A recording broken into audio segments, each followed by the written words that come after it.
Chapter 100. At night, the school was less noisy and quieter than during the day. On the 5th floor of the teaching block, the classroom of grade 12 class 1 was a little more solemn. The only sound that could be heard in the classroom was the pen tip gliding across the paper. All of the students' gazes were focused as they concentrated on their own test papers. Yi Qian's pen seemed to move faster than the other students. He wrote down the answer almost without thinking. There was no hesitation or pause.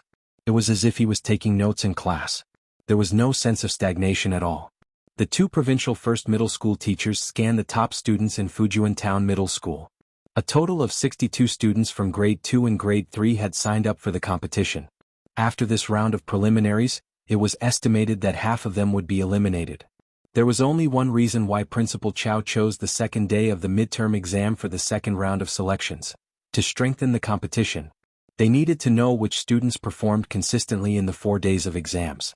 They also needed to know which students had stage fright or were unable to persevere in the middle of the exam. If they stood out in this competition, then Ms. Song, who had walked to Yi Qian's side, smiled. No wonder Principal Chen didn't give face to Ms. Ko. It was unbelievable that such an outstanding student was suppressed by his own form teacher. She had been teaching for more than 20 years, and this was the first time she had encountered such a situation. After standing there for less than 3 minutes, Miss Song's eyes narrowed slightly. Then she quietly walked to Mr. Zhu, who taught mathematics in the top class of the province's first middle school, and whispered, "Mr. Zhu, go take a look at her." To be able to attract the attention of a teacher on the spot, one had to either be cheating or a top student. Mr. Zhu was the only teacher in the province who had participated in the National Mathematical Olympiad questions. He had also taken students overseas to participate in mathematical Olympiad competitions. When he walked to Yi Qian's desk, his legs seemed to have grown roots and he couldn't move. The two teachers took turns standing in front of a student's desk. They had inadvertently attracted the attention of some students. Ying was one of them. Seeing this, the light in her beautiful eyes was like dirty well water, full of gloominess and coldness. The ballpoint pen in her hand seemed to be about to be broken in half. She was so strong that the veins on the back of her hand could be clearly seen. No matter how attentive Yi Jian was, she couldn't ignore that cold gaze that seemed to be stained with dirty water. He raised his eyes indifferently, and his gaze seemed to inadvertently sweep across the front.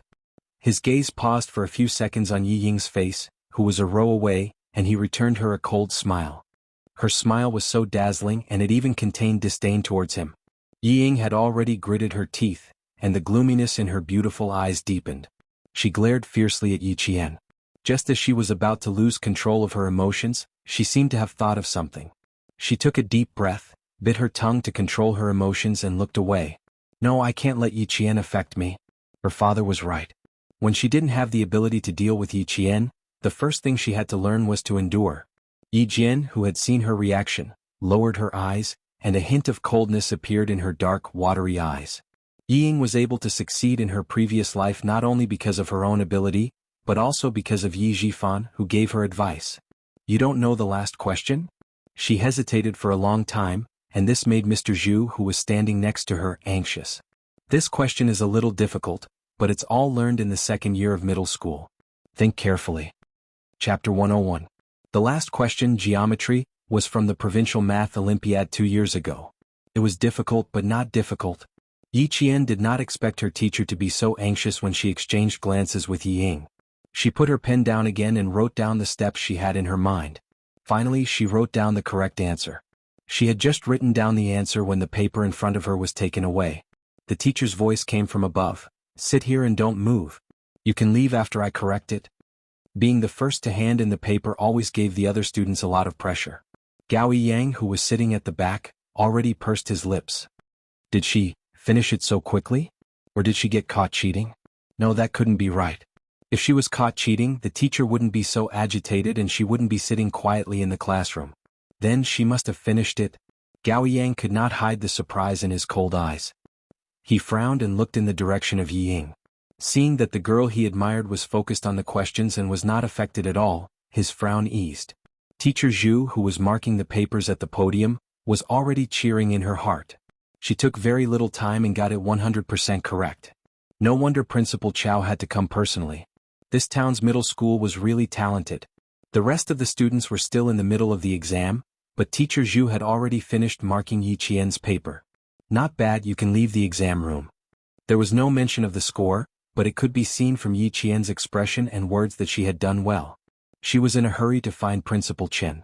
She politely said, "Goodbye, teacher." Then she picked up the only ballpoint pen she had brought into the classroom, got up and left quickly. Behind her, Yi Qian's footsteps and expression did not change in the slightest, no matter how surprised she was being. Today she was not just here for the exam. The most important thing had not been done yet.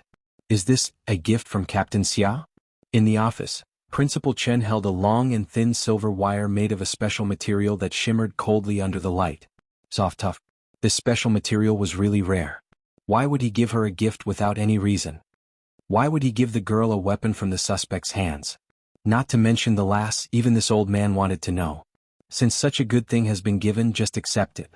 Wouldn't it be a waste of Captain Xia's good intentions if we return it? Principal Chen chuckled and gestured for Yi Qian to reach out and wrap the silver wire around Yi Qian's slender and fair wrist. "This is a good thing. Take it since I've given it to you." It was a good treasure. Even if it was a bracelet, it would still be beautiful. Most importantly, it's not against the law. Yi Qian was dumbfounded. He stammered, This isn't power." "Ha! Silly girl." Principal Chen saw the unconcealable surprise on her little face and the faint worry in her dark eyes. His laughter grew louder. "Girl, this is from Captain Xia. Keep it well. You don't have to worry about anything else." If Principal Chen said he would accept it, then he would definitely accept it. She replied with a smile, "Then I'll accept it. I'm not afraid of being laughed at, but I really like it. I'm just afraid that if I accept it, it will affect Captain Xia. So I came to ask you for a peace of mind." Clever girl. Principal Chen's laughter became even louder. "Little girl, you're right." After laughing, he asked about the exam. Yi Qian arched her eyebrows and smiled faintly. Her eyes were bright and sparkling. "Don't worry. I always mean what I say." Chapter 102. What she had said and done, as well as what others had said and done. She remembered all of it. Since Principal Chao was still around, Yi Qian had to complete tonight's training by himself. After bidding farewell to Principal Chen, she jogged out of school and rushed to the recruit camp. Gao Yang, who was pushing his bicycle, saw a slender figure jogging past the yellow lights of the school gate and disappearing into the night without stopping. It was Yi Qian. 2 minutes later, the person he was waiting for, Ying, jogged over. Unlike Yi Qian's swift and decisive movements, she was like a flower that needed to be cared for. She had to pause for a moment before continuing. She had a heart problem, so running and strenuous activities were not suitable for her. What kind of person is Yi Qian normally?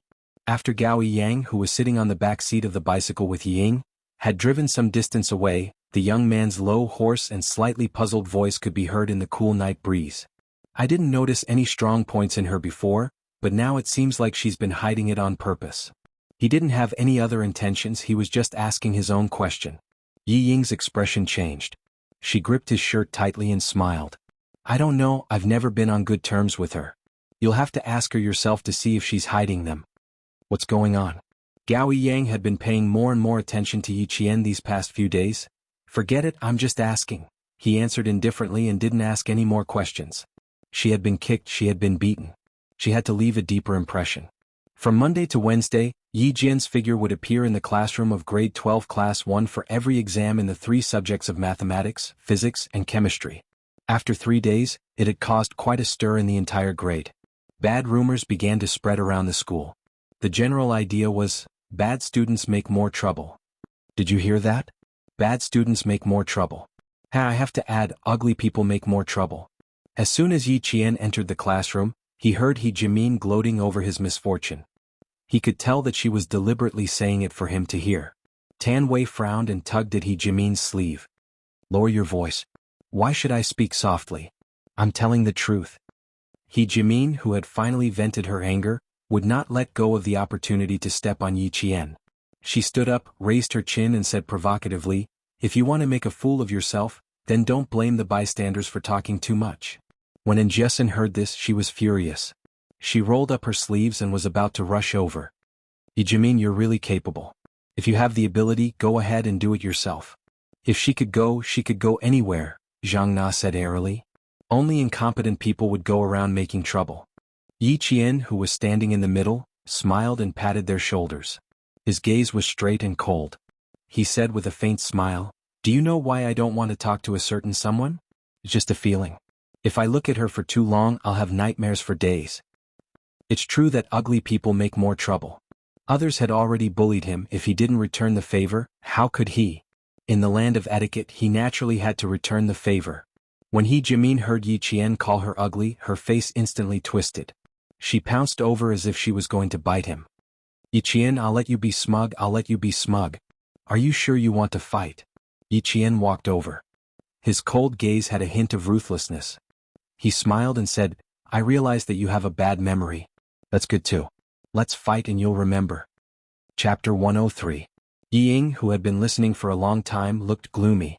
She grabbed Jimin, who had rushed out, and whispered, Class is about to start. Do you want to be scolded by the teacher? Oh no, I almost forgot that Yi Qian is quite good at fighting. At the mention of the past, Jimin, who was arrogant just a second ago, was defeated the next second. Her eyes flickered as she returned to her seat dejectedly. When the surrounding students saw this, they more or less looked down on Jimin. Not only did she bully her own classmates, but she was also as timid as a mouse. They didn't know where she got the courage to go against Yi Qian. At noon, the broadcast announced the names of the students who had been selected for the competition. When Yi Jian's name was broadcasted again, the sound of people gasping could be heard everywhere in the school. Yi Qian from Year 2's Class 2 even applied for English. English was the weak point of Town Middle School. Could she do it? Don't puff yourself up at your own cost. Teacher Huang, the English teacher who was eating in the staff cafeteria, let out a long sigh when she heard Yi Qian's name. Whether she would succeed or not, she didn't know. But at least one of the 2 classes she taught in Year 2 had applied.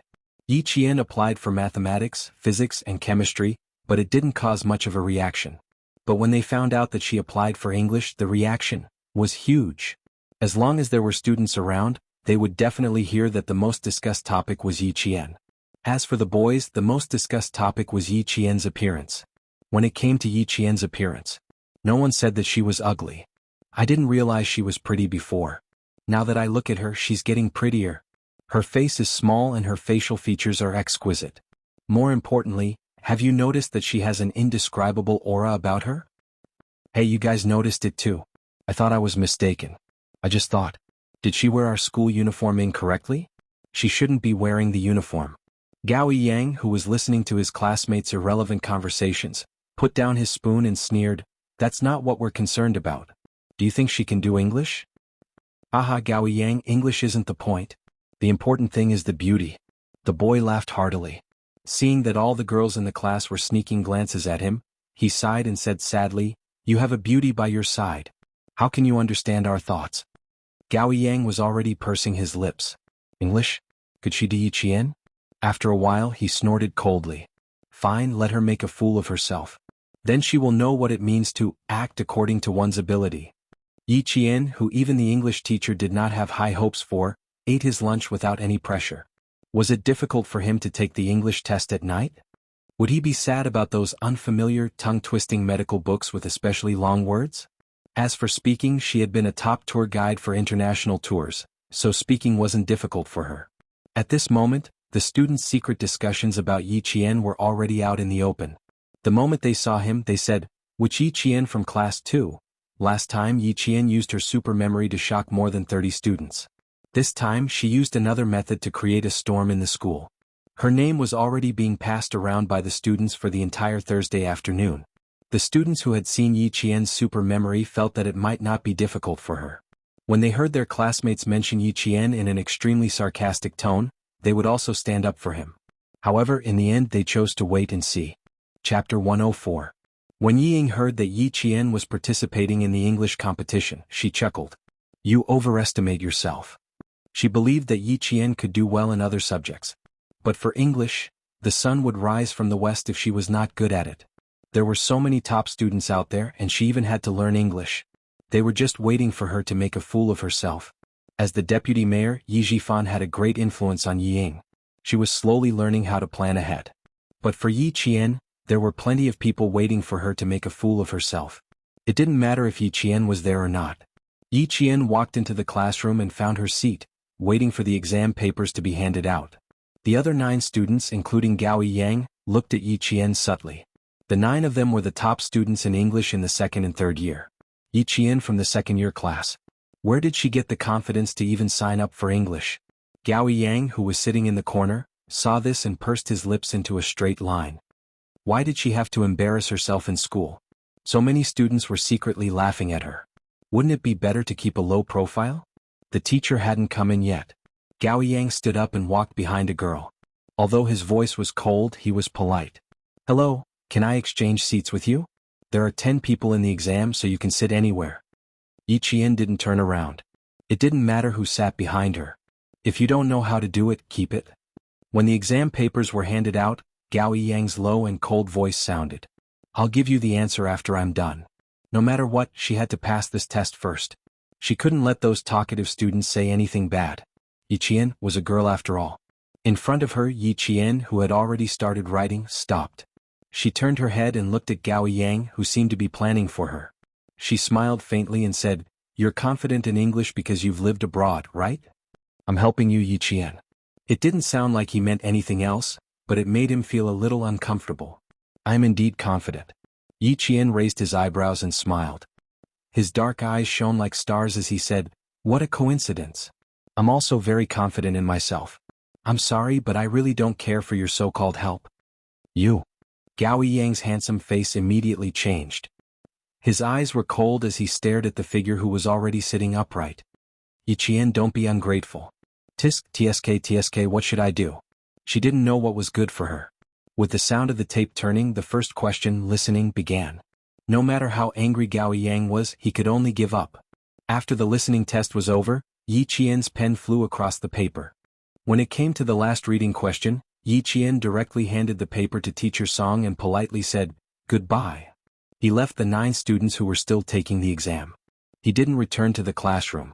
Instead, he went straight to Jiasen's dormitory to pick up his bag and leave the school. Tonight's training was to train the arm's stability. Yi Qian, who didn't even put down his bag, immediately rushed to the training room.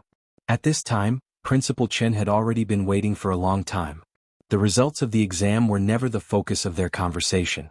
Principal Chen, who was holding a string of bells in his hand, gestured for Yi Qian to reach out his hand. Put 5 kilograms of weight on your wrist for 30 minutes. Every time the bell rings, the time will be stacked for 10 minutes. As a sniper, the closer they got to the end, the crueler the training became. Chapter 105. In the morning you'll be in the grass. At night you'll be in the desert. The next day you'll be in the snow forest. No matter where you are, you'll need to have an extremely stable arm to hold up your sniper rifle. You'll need to lock onto the crosshairs of your target and fire with a bang. Principal Chen not only had a cruel training plan for how to train Yi Qian into a top-notch sniper, but at the same time he would optimize the training according to Yi Qian's own conditions. Women were weaker than men in terms of strength, but Principal Chen would never allow that to happen. The soldiers he trained had to be better than men in all aspects. Because on the battlefield, the enemy would never show mercy just because you were a woman. On the contrary. Once a female soldier was captured, what awaited her was even crueler and more inhumane torture. Starting from the body all the way to the depths of her soul, she would be brutally tortured by the enemy until she was neither human nor ghost. After choosing this path, as long as he thought about what would happen if he fell into the hands of the enemy, then he would have to accept the cruelty of the day. A metal ball weighed 5 kilograms. Both her hands weighed 5 kilograms. Yi Qian could clearly feel her hands sinking under the weight of the metal balls. Raise. Principal Chen's stern voice came from the training room. Both hands parallel to your shoulders. Maintain an angle of 90 degrees under your armpits. The silver bell is not allowed to make a sound for half an hour. 1, 2, 3. Begin. From this moment onwards, Yi Qian's sniper training had advanced from beginner to intermediate. The silver bell on her wrist was strung together with extremely thin fish wire. It was so light that even a small breeze could blow it and make a clear ringing sound. 10 minutes later, Yi Qian was already gritting her teeth. Fine sweat seeped out of her forehead. The metal balls in her hands seemed to be getting heavier. They were so heavy that her hands were about to sink down uncontrollably. Sniper training required silence. Every time this happened, the training room would become a restricted area. Even Battalion Commander Yang could not enter and leave as he pleased. Girl, right now your left and right arms only weigh a total of 5 kilograms. If there comes a day when you're holding a 12-kilogram sniper rifle in your hands and still charging into enemy lines like a commando, are you sure you can do it? Divert your attention so that the burden in your heart doesn't exist. In Principal Chen's teachings, Yi Qian was like a small sapling, rooted in fertile soil, sprouting branches and leaves, growing strong day by day. His attention was no longer on the weights on his wrists. Instead, he cast his gaze at a certain spot in the training room. In his mind, he memorized the English test questions for tonight, starting from the listening test to the reading test. Principal Chen was always amazed by his amazing perseverance and talent. Even if they knew, they would still be amazed when they saw it again. She had to carry 5 kilograms of weights for half an hour on both her hands. She was not allowed to swing the silver bell even once. For a sniper who had just advanced from a beginner to an intermediate level, this was something that even a male soldier would find difficult to accomplish on the first try. But Yi Qian had done it. Sweat flowed down her elegant chin and seeped into her clothes like a waterline. Large patches of wet clothes were proof of how hard this slender girl worked. Principal Chen watched the time pass by with a gratified gaze. Once half an hour was up, he prepared to stop training. Going too far was as bad as not going far enough. Chapter 106. With little Ye's intelligence, there was nothing to worry about. She just needed to follow the original plan and train as usual. She removed the metal ball from her wrist. The sudden ease made her feel a little uncomfortable. Yi Qian shook her wrist and smiled without even wiping her sweat. If you didn't remind me, I really wouldn't have noticed that half an hour has passed. It was as if she had just gotten into a good mood and suddenly pulled away. She still felt a little empty. You're doing very well now. There's no need to rush. Principal Chen took out a bottle of medicinal oil and poured it into his palm. Stretch out your hand. It's not bad to be able to last for half an hour on your first try. The sudden weight on her wrist might seem fine now, but there would be repercussions later. Using the medicinal oil to promote blood circulation would reduce the repercussions. After the exam on Saturday, I'll go back to the village with you. You must learn from the old man. He's a first-rank sergeant major. You won't be able to learn all his skills in your lifetime. After the training, Principal Chen taught Yi Qian like a father. If you can apply what you learn, you'll benefit from it for a lifetime. Endure 5 kilograms of weight for 3 months. After 3 months, I'll increase the weight. You'll only stop when your hands can carry 20 kilograms.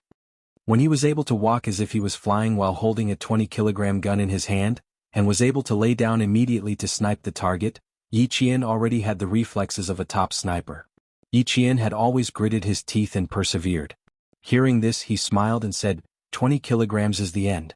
It's just the end of a phase. If you can continue, right? The medicinal oil was specially supplied by the army. When applied, it burned brightly and the effect was excellent. As long as you can persevere, you can. Principal Chen poured almost half the bottle and rubbed Yi Qian's wrist until it turned red.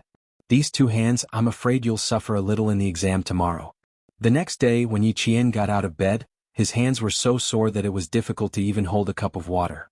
Only then did he understand why Principal Chen said he would suffer a little in the exam. He applied a hot towel and sprayed a spray to relieve muscle soreness. Only then did he feel a little better. You didn't sleep well last night? The moment Jianghu entered the classroom, she didn't even return to her seat. Instead, she walked straight to Yi Qian, who didn't look too well. Why do you look so listless? It wasn't that he didn't sleep well, but his entire arm was aching unbearably. Yi Qian placed his arm on the table and said to her, Come, give me a massage. The pain has gone all the way to my bones. There were no obvious external injuries, only soreness in his ligaments and muscles. If he hadn't applied the ointment last night, he probably wouldn't have been able to lift his head. You scared me to death. I thought you messed up on your English test last night. And Jianghu immediately started massaging. As she massaged, she asked softly, How was it? How was your English test yesterday? Yi Qian, who was making comfortable noises with his mouth, curled his lips into a smile. He closed his eyes slightly and replied, When have I ever disappointed you? Just wait, there will be a surprise for you. Damn. And Jianghu almost jumped out of her seat. You're really something. Are you planning on doing a grand slam? Yi Qian raised his eyebrows and replied handsomely, Why not? Although I don't take gossip to heart, I'm still annoyed by those mosquitoes buzzing around all day long. Shut their mouths and speak with your abilities. Chapter 107. If she spoke with her abilities, no matter how many mouths there were, she would be able to shut them up and prevent others from gossiping in the future. But then again, I have to say something. Don't you think the school is taking this competition very seriously? Hearing this, Jianghu, who was relieved, leaned closer and whispered, Even the midterm exam was postponed. I'm afraid this competition is not going to be simple. Yi Qian smiled but did not say anything. However, the way she looked at her was clear. Of course, it was not going to be simple. Principal Chen, who already knew about Yi Qian's results, narrowed his eyes slightly. After a while he said, "This child's goal is a little different, but she will definitely be willing to fight for the glory of the country. There's no choice. The competition is going on all over the country. Your school is not the only one who postponed the midterm exam. Other schools are doing the same." Principal Chao, who was always smiling, had a serious expression on his face. He said in a deep voice, "We failed 3 years ago. This time we will not allow ourselves to fail again. There are only 12 student representatives in the country. Yi Qian has a high chance of making it big." As of yesterday, there were a total of 6 students who scored a grand slam in the preliminary exam. Not only did Yi Qian score a grand slam, but she also took the most time in the entire country. "Old Chen, you have to persuade Yi Qian." From Principal Chao's expression and words, it was obvious that this competition was just as Njesen had said. It was not going to be simple. Yi Qian and Njesen were not the only ones who felt it. Most of the students had their guesses. This was the first time they had encountered a competition where the midterm exam had to be postponed. During the exam, Yi Qian handed in her papers a little slower than usual. Her hands were sore and she was indeed at a disadvantage. Seeing this, Yi Ying's lips curled into a contemptuous smile. How could she still perform normally after taking so many exams? As if. The invigilator stood beside Yi Qian, who was concentrating on the exam. They would more or less pay attention to this girl, who was the talk of the town, to see if she was really capable. After 2 days of exams, the invigilators had an answer in their hearts. After the politics exam in the afternoon, all the students in the school began to compare their answers as if a burden had been lifted off their shoulders. Come. Let's compare our answers. I feel like I've made a lot of mistakes. I still have 2 fill-in-the-blank questions to do. I forgot the date and month. While the rest of the students were still comparing their answers, Yi Qian's paper had already been graded and handed over to Principal Chen. Even Teacher Ku, the homeroom teacher, didn't have the chance to look at him. Yi Qian, who was not used to the answers, was also dragged into the discussion. "Wow, you're right. I didn't even memorize it. Ying, you're amazing." Yi Ying did well in the exam this time. Yi Jimin, who copied a lot of her, was already praising her exaggeratedly. Then she rolled her eyes in Yi Qian's direction and chuckled mockingly, "Look at how arrogant some people are. Let's just wait for her to cry. Let her be proud. When the results are out, she'll cry." Yi Jimin didn't dare to mock her in public anymore, but behind her back she was even more scheming. "Did you see that? She's been taking exams these past 2 days. Every time she takes an exam she shakes her hands. Have one look and you can tell that she doesn't know how to do it." Yi Ying, who saw this, didn't stop her. Instead, she calmly watched the situation develop. She didn't want to suppress Yi Qian, but there would naturally be people who would stand up for her. "Let's just wait and see. When the time comes, we'll talk about her until she's too ashamed to go to school. She'd better get out of school obediently." Chapter 108. Xie Sifeng chimed in, her voice thick with jealousy. "Let her know that she can't go around showing off just because her grades are a little better." At the same time the bell rang, Teacher Ku's heavy footsteps appeared at the classroom door. Seeing that the classroom was still in a mess even after the bell rang, she was furious. When her gaze swept over Yi Qian, her eyes revealed a disdainful sneer. Teacher Ku stomped to the podium, slammed the blackboard brush down, and pointed directly at Yi Jimin, who was still talking loudly. "Yi Jimin, stand up. You made a mess of the exam and you still have the cheek to shout?" Yi Jimin, who had been arrogant just a moment ago, instantly looked as if she had been hit by frost. Her face turned green, then white, and she stood rooted to the ground, not moving a single step. "Get up here." She had hit the muzzle of the gun well. Her public resistance made Teacher Ku's face turn ashen. "Stand there until school ends." Rebellion. Both of them were rebelling. Where was the dignity of a teacher? Yi Qian glanced coldly at Teacher Ku, who was obviously trying to find fault with him. A trace of mockery flashed across his eyes. He sat there leisurely, enjoying the confrontation between the teacher and the student like a spectator. In the end, it was naturally Yi Jimin who stood at the podium with a red face. Tomorrow, these students will come to school as usual for the final exam. When the names were read out, Yi Ying's name was the first to be called out. Teacher Ku also looked proud. There were a total of 7 students in the class, but Teacher Ku only called out the names of 5 students. Yi Qian and the boy who was taking the chemistry exam were not among them. Xie Xifeng laughed softly and said to her desk mate, "How embarrassing. If it were me, I would be too embarrassed to come to school." The meaning behind her words and laughter was clear. Mockery, indifference, and sarcasm could be heard in Xie Xifeng's laughter. He Jimin, who had been standing with her head lowered, had already raised her head. Her eyes were full of schadenfreude. Embarrassing, how embarrassing. Now that the whole school knows, let's see how she can enter the school gates. Ying also lowered her eyebrows and smiled faintly. Aha, this is really interesting. This person doesn't know the immensity of heaven and earth. He even wants to learn from others and soar into the sky. I won't let you fall to your death. Yi Qian, who was sitting in his seat, was not affected by the mockery at all. He was calm and collected, and had the demeanor of a gentleman who stood aloof from the world. The night before, Principal Chen had said that he would go back to the village with her on Saturday. He had already told her that she didn't have to take the exam on Sunday. She left the school easily, but Jiasun, Zhang Na, and Zhang Bin were worried. When Yi Qian came to school on Monday, he was greeted by people pointing at him as he walked. Very good. The whole school knew that she didn't take the exam on Sunday. That meant, she had made a fool of herself and failed a single subject. When she entered the classroom, the ones who were worried about her were still her classmates who were on good terms with her. In the classroom, He Jimin and Xie Xifeng's voices were even louder, especially when they saw Yi Qian walk in. Their laughter was as sharp and piercing as the birth of a fairy. Unfortunately, their laughter didn't last long.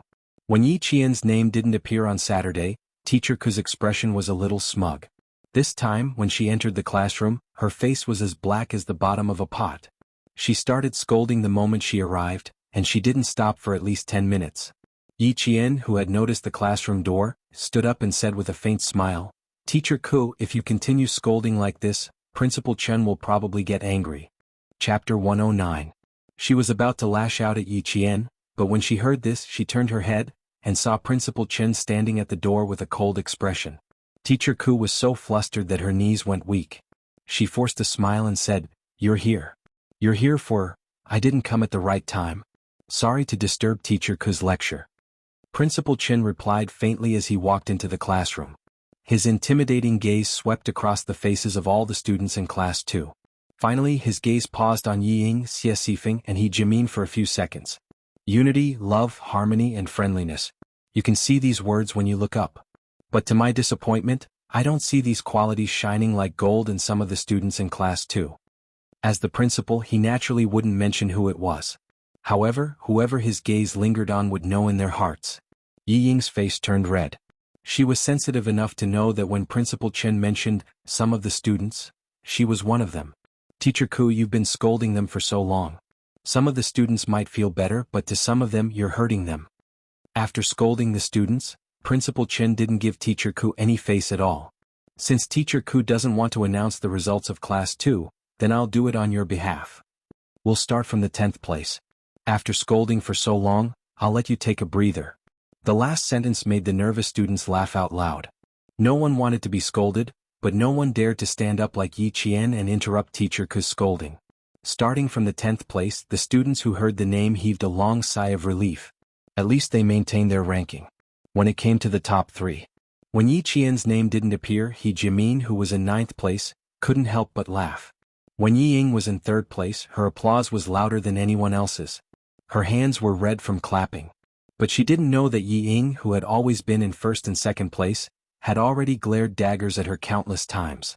Zhou Liao was in 2nd place, and the applause was even louder. Principal Chen didn't continue. Instead, he said to Teacher Ku, "Let Teacher Ku take the 1st place." Didn't she want to say it? Then he would let her do it. Under his cold gaze, Teacher Ku, whose knees were weak, finally said the name she didn't want to say the most. 1st place Yi Qian. Except for the essay, 5 marks were deducted. Full marks for every subject. The noisy classroom quieted down. The mocking laughter turned into gasps, and the mocking gazes turned into disbelief. Shock was written all over their youthful faces. The name of Yi Qian, who had scored full marks in all her classes, exploded in their minds like thunder. Full marks. Full marks. And Jiasun was so happy that she screamed. She even lost her composure and rushed out of her seat. She hugged Yi Qian and shouted, "Damn. Hold your head high, hold your head high." A tidal wave of applause rang out in front of Yi Ying's pale face. It rang out in front of He Jimin, who was so shocked that her eyeballs were about to pop out of their sockets. It rang out in front of Xie Sifeng, who couldn't accept it and was stunned for a long time. When the homeroom teachers of the second year announced the name of the first place in the midterm exam, all the strangeness disappeared and was replaced by shock. Yi Qian's results were like a slap to their faces. It made those who had mocked Yi Qian and were waiting for him to make a fool of himself lower their heads in shame. Chapter 110. First place in the entire cohort, 76 points higher than second place, 78 points higher than third place, fourth place. 80 points, fifth place. 82 points. Not only did she rank first, but she also showed the entire school the gap between the top 5 and the top 1. A gap that was as wide as a chasm, a gap that was difficult to cross. The students who had mocked her this week were so embarrassed that their faces were as red as if they were not wearing pants. They lowered their heads and did not say anything else. Amidst the thunderous applause, Principal Chen raised his hand to signal for the students to quiet down. When the classroom was so quiet that only the sound of shallow breathing could be heard, he continued with a smile. As for why Yi Qian did not participate in the provincial competition, it was not because she did not do well. It was because she did not need to take the exam again. After the exam, Yi Qian will go to the provincial high school for half a month of intensive closed-door training. Once she stands out, she will represent our country in the middle of July to participate in the World Mathematical Olympiad. If the results of first place in the cohort shocked the students, then representing the country in the World Mathematical Olympiad was like a sudden clap of thunder, exploding the students until they were collectively stunned. I'll go. I'll go. And Jessin, who was so shocked that her eyeballs froze, murmured to herself. Then she abruptly dug her ears, stood up stupidly and asked Headmaster Chin, "Headmaster, the Mathematical Olympiad you're talking about, is it the Mathematical Olympiad that the top universities in the world are eyeing as long as you participate in it and don't get a ranking?" As a math enthusiast, and Jessin had some understanding of this. Principal Chin, whose gaze fell on her, nodded approvingly. This student seems to have understood it. That's right, it's the Olympiad that you know. The World Mathematical Olympiad is held once every 3 years, and all the participants are the top students in each country. As for Yi Qian, as long as she passes the national selection, she will be able to represent the country in battle. This time there was no applause, only shock. In the 2 school buildings, there were a total of 20 middle and intermediate classes. All the students were shocked by the news that their teacher had just announced. Represent the country in battle. Who would have thought of this? No one would have thought of this. Some students didn't even know there was such a competition. Yi Qian didn't even think about it. Compared to her classmates' shock, she frowned slightly and her expression became indifferent. His expression was calm, but his heart was a little anxious. If it weren't for the fact that they were still in class, she would have walked over and asked for an explanation. Training? What about her training? Wouldn't they fall behind? That's right, Yi Qian was considering her 4-year training plan, not the World Mathematical Olympiad. As the homeroom teacher, Teacher Ku looked at Principal Chen in disbelief. She looked at the principal and then at Yi Qian. Could it be that she already knew? Thinking of this possibility, Teacher Ku felt a sharp pain in his heart. Even Teacher Ku was like this, let alone Yi Ying. Her beautiful eyes were so shocked that her eyeballs were about to fall out. The expression on her small face was so twisted that it looked ferocious. Go abroad and participate in the World Olympiad. What right did she have? What right did she have? Just because he got first place in the midterm exam? Just because he solved the questions in the provincial first school, he thought he could represent the country in the competition?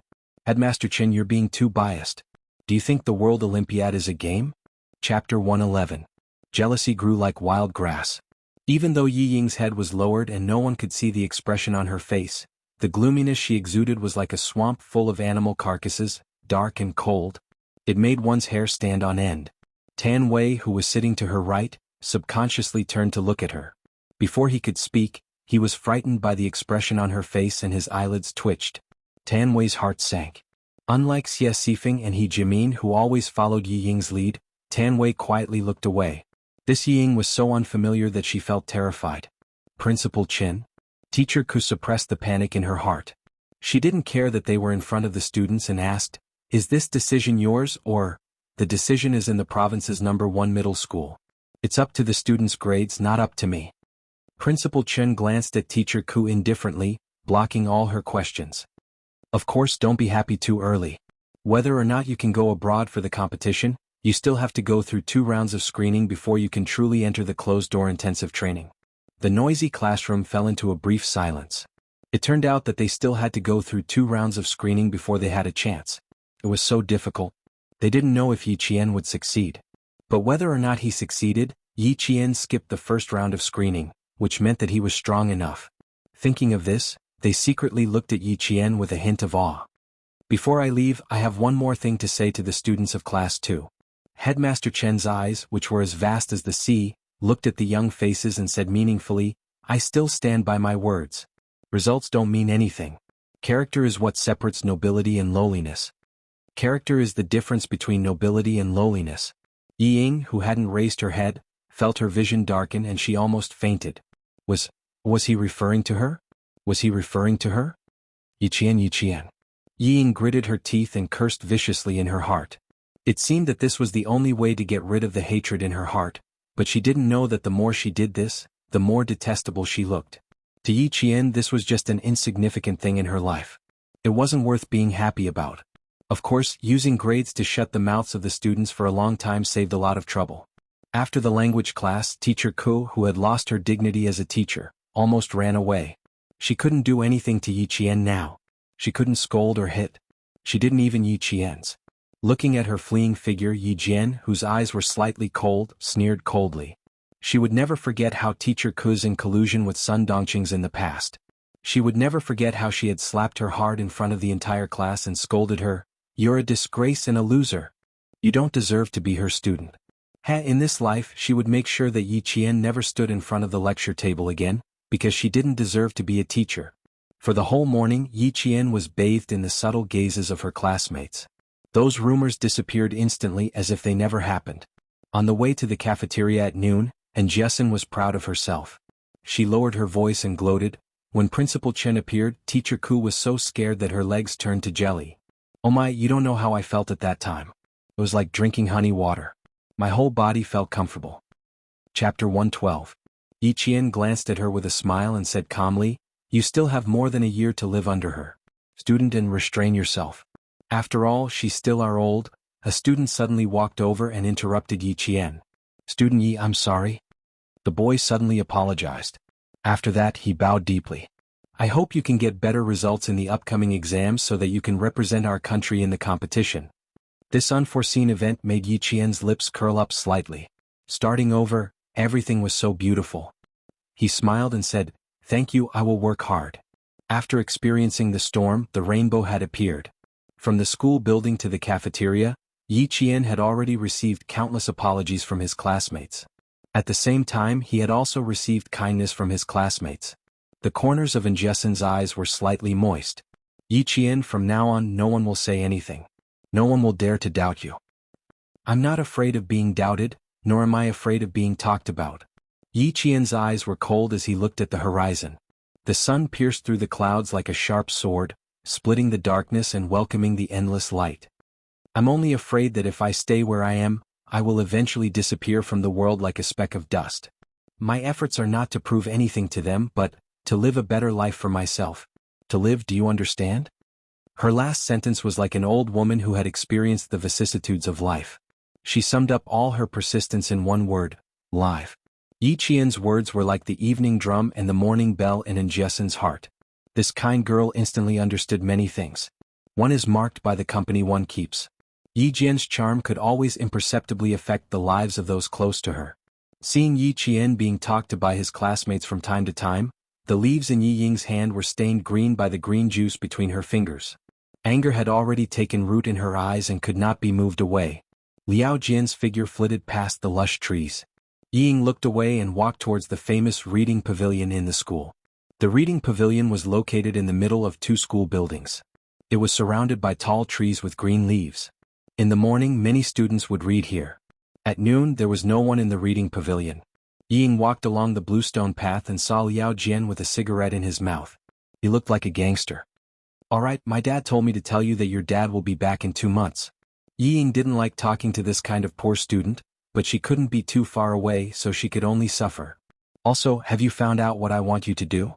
When Liao Jian heard that his father would be back in 2 months, the haze on his face immediately disappeared. He looked around and quickly took out something that looked like a passbook from his pants pocket. This is a small gift from my mother to your family. Keep it well. As for Yi Qian, just you wait. We know where she lives. We can teach her a lesson anytime. He just didn't expect that this chick was actually living in the recruit assembly camp. He had to coax Ying first. When his dad came back, it would be a piece of cake to teach Yi Qian a lesson. Someone walked out of the reading pavilion. Ying was afraid that someone would see her with a poor student. She immediately said, "All right, hurry up and leave. As for Yi Qian, I'll tell you what to do when the time comes." Recently, it would be impossible to teach her a lesson. Countless pairs of eyes were watching. If anything happened, the whole school would know. Chapter 113. Liao Jian couldn't wait to leave. When he heard this, he scurried away like a mouse and disappeared from Yi Ying's sight. Yi Qian from class 2 is really amazing. She even has the chance to represent the country in a competition. How enviable. That's because she's really capable. Let's see if you still dare to speak ill of her behind her back. Gao Yang's cold voice came from the other side of the tree. She's just a girl. You guys said so much about her before. If you're a man, you should go and apologize. I should go and apologize. Why don't you come with me?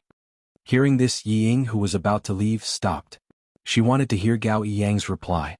After a moment of silence, Gao Yang laughed self-deprecatingly and said, "Ha, you want me to go with you? I'm afraid she'll run away even faster." She didn't hide her disgust for him. Yi Ying's pupils constricted.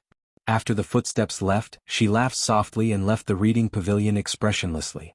Once Yi Qian found out about Gao Yang's family background, would she still run away?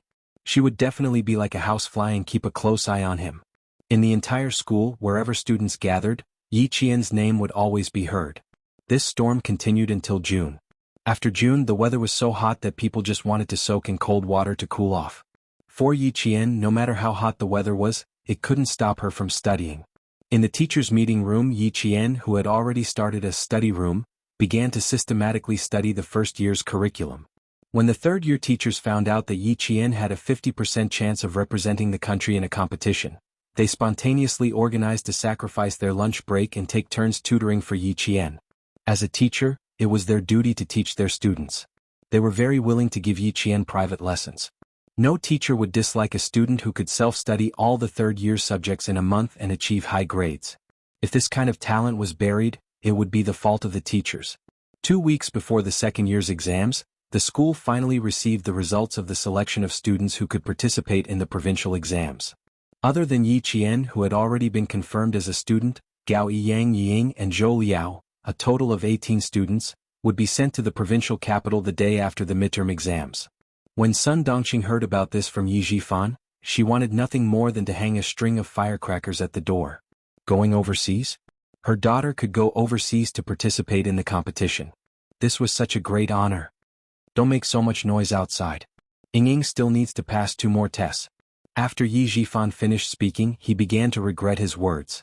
With a stern face he said, "Ying went and so did Jian Yiling." When Sun Dongqing heard that, she snorted and said, "So what if that wretched girl went? She can't be more powerful than Ying. Don't mention her in front of me. Every time you mention her, I get angry. You only got first place in the entire cohort once and you're already so cocky." Oh, Ying has been in a bad mood for a whole month. I'm too lazy to talk to you. There's a meeting in town tonight. You and Ying can eat by yourselves. Yi Zhifan, who had just returned, picked up his briefcase and walked out of the house. He didn't want to stay with his wife for even a minute longer. Sun Dongqing stared at her husband's back. After a while, a cold smile appeared in her eyes. She turned around and went back to the kitchen to make dinner for Ying. Today was Friday. After school, all the boarding students would go home. When Yi Qian walked out of the school gate, he didn't walk in the direction of town. Instead, he walked in the opposite direction. Along the way, there were students returning home after school. They were all wearing the same school uniform. From afar, it was impossible to tell who was who. Yi Qian walked about 200 meters before he stopped. Someone was following him. Chapter 114. Fuck, why is she going up the mountain? A youth wearing a tank top, flowery shorts and flip-flops was chewing gum. He stared at the girl who didn't want to walk on the main road and insisted on going up the mountain. Going up the mountain to go home? The blonde youth with the word Dao tattooed on his arm looked at his companion. Do you still want to follow? Yes. The youth in the tank top looked down at the flip-flops on his feet.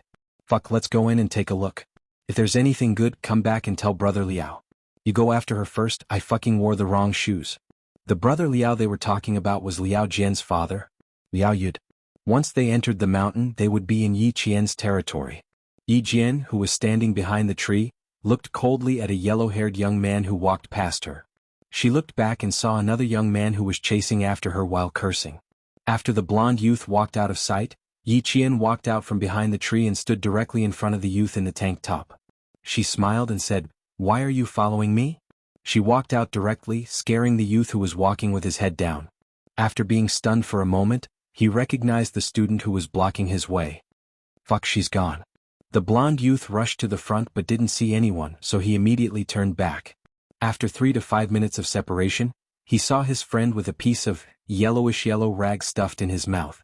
His upper body was naked, and his hands were tied behind his back to a pine tree. He was struggling with a muffled sound. Fuck, what's going on? When the guy in the tank top saw his friend come back, he wasn't happy. Instead, he struggled even harder. His eyeballs seemed to be convulsing as they kept rolling upwards. The woo-woo sounds coming from his throat could be translated as, up, up. Unfortunately, the blonde youth didn't know. He ran over and cursed, "Fuck, who the fuck did this? Who did this?" "I did it, what do you want?" Suddenly hearing a girl's voice, the blonde young man subconsciously took a step back and looked up. He saw a girl in a school uniform on the tree looking at him with a smile. "Isn't this the girl who was following me? You followed me for a few kilometers. Tell me who told you to come here." On the tree, Yi Qian's gaze was cold as he looked down from above. His beautiful face was as cold as the moonlight. "You don't want to be like your friend. Speak clearly before I get angry." What young people hated the most was being looked down upon by others, not to mention that he was just a hooligan from a small town who was used to being unreasonable. Hearing this, the yellow-haired young man was furious. He lifted his foot and kicked the tree. "Fuck, get down here." Cursing and kicking was quite impressive, but he didn't see that his friend was almost scared to the point of wetting his pants. "I'm afraid that if I come down, you'll have to run." Yi Qian, who was speaking, held onto a tree branch with both hands and landed on the ground in a standard high jump.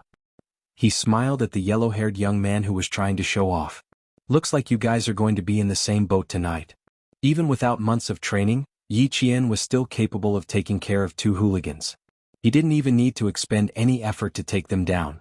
"Young lady, I'll talk, okay?" The yellow-haired young man, who was knocked to the ground by Yi Qian, begged for mercy. "It's Brother Liao. He asked us to keep an eye on you for a few days." Chapter 115. Yi Qian grabbed his wrists and said with a smile, "It's too late to say anything now. Be a good boy and go with your brother." Brother Liao. Liao Yud? Why would he let someone follow him? Did he know something? Yi Qian's heart skipped a beat, but he didn't show it on his face. He waited for the other party to stand up in pain, then he tied him up against a tree. "I'm a student. I'm afraid of people like you. Tie him up tight so you don't follow me." The 2 youths were about to cry. Damn it, they were the ones who were afraid of her. On the road, Liao Jian led Ying and said, "I don't know when your sister got involved with the army. She usually stays at the camp where the new recruits gather. She even takes their car back to the village on Fridays." Liao Jian, who was in the group of students, said with a fierce look, "How do you want to deal with her?" "I'm afraid it'll be a little difficult." She was indeed capable. She even got involved with the army. Ying pursed her lips and smiled coldly. "I really underestimated her in the past." She walked a few steps and looked at the road that wound into the mountains. She frowned. "Why don't I see you?" "She's probably up ahead. Keep walking." Liao Jian didn't finish his sentence and disappeared into the group of students. Yi Qian up the mountain. Ying also saw the figure walking from the side of the mountain to the road. Her gaze was like a poisonous gelatin, glued to Yi Qian's back. After a while, her lips curled into a cold smile that made Liao Jian's heart skip a beat. She said slowly, "I underestimated her. I have to let her know that she can't step on my shoulders just because she's in the limelight." His gaze, which seemed to be laced with poison, was too real. After dealing with the 2 young gangsters, Yi Jian stopped and looked back slightly. His black eyes were as cold as metal. Since Liao Yud sent people to follow her, how could Yi Ying and Liao Jian be involved? Could it be that she was wrong? It wasn't that Liao Yud was still following him because of what happened that night, but was it related to Yi Ying? That's right. Xia Jinyuan had said that it wouldn't be a problem to lock up someone like Liao Yud for 3 to 5 years. Now he was back early. Thinking about the secret interactions between Yi Ying and Liao Jian, Yi Qian's eyes flashed with a cold light. Could it be that Yi Jifan played a role in this? Was that why Liao Yud came home? The army's jeep is parked at the big corner, Yi Jian thought to herself as she jogged towards the jeep from a brisk pace. She had to ask Xia Jinyuan first to see if he had any leads. However, in the past 2 months she had been to the army quite a few times. Usually she would fight with the soldiers on Saturdays and Sundays, but she had never once met that elegant and dangerous man. He didn't know if he would be able to meet them this time. Perhaps he could ask the soldiers. On Sunday the sun was even hotter than Saturday. There was no wind, and even the cicadas were scorched by the sun and stopped chirping. Yi Qian, who was carrying a sniper rifle on her back, hugged a pine tree with both hands. She took a deep breath and climbed up the tree like a cheetah. She was undergoing close-range combat training within 30 meters, and her opponent was none other than a real sniper in the army. She had been waiting since noon. As the sun gradually tilted, she waited until the sun set in the west. Finally, the owls in the deep forest made the sound of foraging. After 10 hours of waiting in ambush, Yi Jian remained motionless. Her expression was still indifferent. Some ants fell from the leaves and landed on her sweaty neck, causing her skin to itch. Chapter 116. Yi Qian did not move and allowed the ants to crawl up his neck and into his hair. The target would appear in this area. Now it was a standoff between snipers. It was a contest of patience, perseverance, and who could shoot faster. The starry sky was beautiful tonight. The bright stars hung in the sky and the boundless beauty made the soldiers resting in the small open space reluctant to look away. Captain Xia, how much longer do you plan to sleep? A soldier with an assault rifle on his back asked Xia Jinyuan, who was sleeping on a rope. It's been 10 hours. Don't let the little girl wait for too long. Little girl? Under the starry sky, Xia Jinyuan lazily blinked his eyes and said with a faint smile, Little girl? Do you think the person who killed 5 soldiers in one day is a little girl? 5 soldiers. I think it's too little to let them clean the toilets for a month. Sigh, this was a headache. Old Man Zhen and Uncle Chen had taught this little girl. Now, as long as she returned to the army, she would be trained by the soldiers in the unit. From the regiment commander to the political commissar to the battalion commander and squad leader, everyone was a little scared. That little girl. She was as cunning as a fox. She was so smart that they had to plan carefully if they wanted to catch her. Xia Jinyuan, who had been away on business for 2 months, came back last night and learned about this. He originally had 2 days of rest, so he came out with the soldiers today. He hadn't seen that bold girl for 2 months. He wanted to see how much she had improved. Xia Jinyuan, whose face was heavily painted, held a sniper rifle in his arms. His eyes were cold and sharp like an eagle's. He flipped down from the rope and made a gesture. A total of 5 soldiers gathered in a circle. 11 hours later, the bushes began to shake. Yi Qian opened the night vision scope and put his eyes on it. A figure swept through the bushes and disappeared in an instant. Yi Qian, whose finger was already on the trigger, paused for a moment and gently moved his eyes away from the scope. He was teasing her. No movement? Is there a mistake with the target? Let's wait and see what's going on with Captain Xia. 2 figures flitted through the bushes and hid close to the tree. They whispered to each other in the darkness, "Cross interference, try again." In order to lure out the sniper, the crosshair interference would be carried out at the same time. Using a tree branch to prop up the helmet, he then used a thin fishing line to wrap around the tree branch. As he released the line, he quietly began to interfere with the grass and trees. The shrubs shook again, but Yi Qian put away his sniper rifle and continued to stand in his original position on the tree, motionless like a statue. She only had one goal, which was to find the sniper in the troop. The rest of the soldiers were not her target. Through the night vision goggles, the whole world was green. Not only were there moths and mosquitoes in the forest in June, but there were also poisonous snakes, rats, and ants. A colorful venomous snake that was only as thick as a little finger slithered through the leaves and quietly hid in the bushes. Xia Jinyuan carefully stepped over it. With a sniper rifle in his hand, he carried a cold and bloodthirsty aura. He appeared in the forest like a beast foraging for food at night. Captain Xia, the target was not found. Team A's voice came from the earpiece. Team B and Team C's voices came one after another. Neither of them had found the target. Xia Jinyuan, who had already passed Yi Qian's position, ordered lazily before hanging up.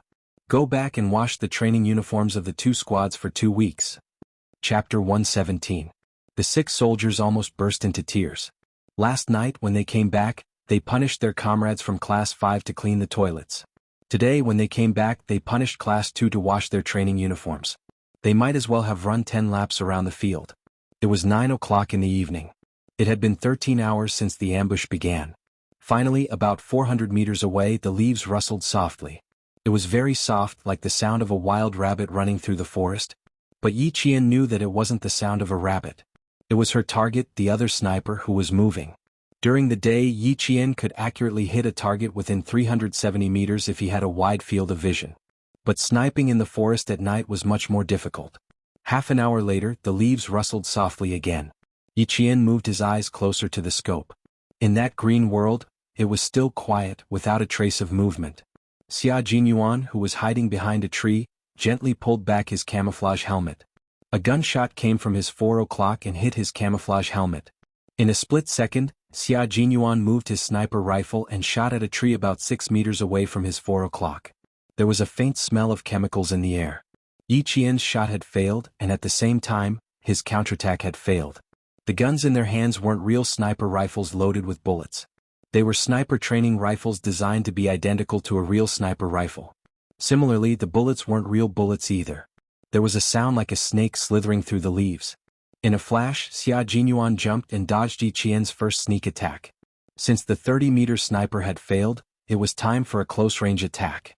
Yi Qian held an unopened military dagger in his hand. When the opponent jumped and dodged, Yi Qian didn't hesitate. He closed in on him, raised his dagger and attacked again. Her attacks were all deadly moves that could kill her opponent once they were successful. Fast and fierce, with a murderous aura, it made Xia Jinyuan's heart skip a beat. This girl. The energy in his body was as if he had killed countless enemies. There was a faint bloodthirsty aura around him. Yi Qian, who was less than 1.6 meters tall, was up against Xia Jinyuan, who was 1.86 meters tall. She played to her strengths and avoided her weaknesses. She was as nimble as a sly fox, and when Xia Jinyuan attacked her with his bare hands, she was forced into a situation where she couldn't retreat. As she counterattacked her slender and nimble body, in the blink of an eye she slipped between Xia Jinyuan's legs, turned around and appeared behind him. What an agile girl. Even this was avoided by her. However, Xia Jinyuan smirked and turned around. His tall and straight body transformed into a beast pouncing on its prey as he reached for Yi Qian's throat with one hand. This was an extremely satisfying fight. Yi Qian's fighting spirit was completely aroused. She stepped on a tree trunk with one foot and let out a soft cry. Her body instantly soared into the air and she grabbed onto the thick branches hanging from the tree trunk. Her slender body seemed to have transformed into a bird in the forest, but her legs were sharp and fierce as she kicked straight at Xia Jinyuan's chest. Bang! Bang! Xia Jinyuan, who had kicked his chest twice, raised his eyebrows and dodged for the third time. His lightning-fast hands were like iron pliers as he grabbed onto Yi Qian's slender ankles.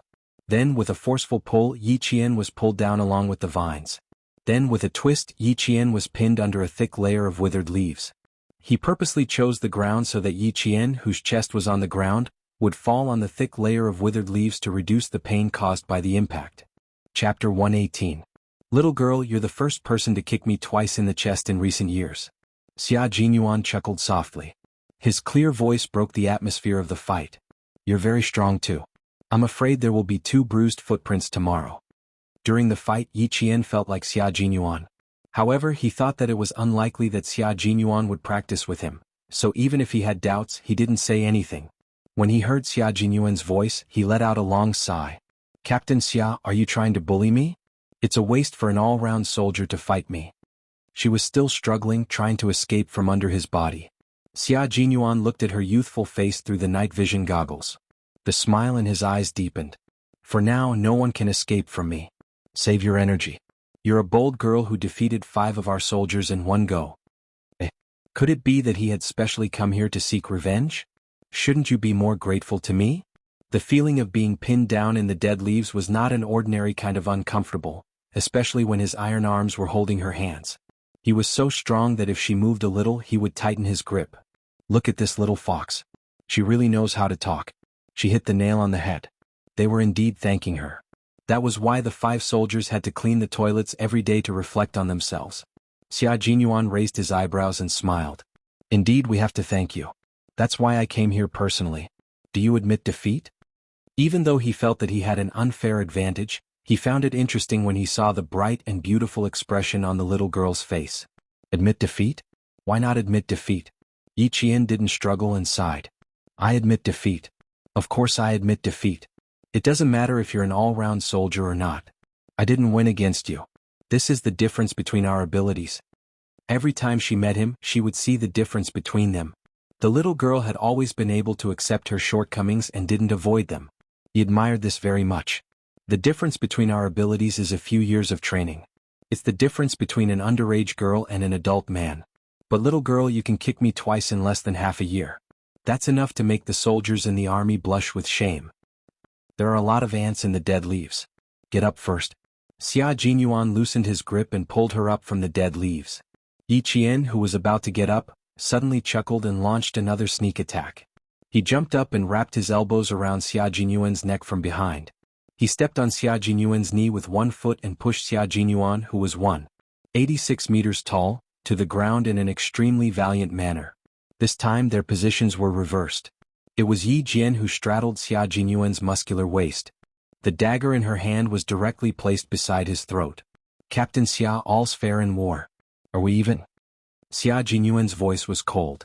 What do you think? With the dagger at his throat, Xia Jinyuan smiled warmly. His gaze slowly slid down Yi Qian's face and stopped between the two of them.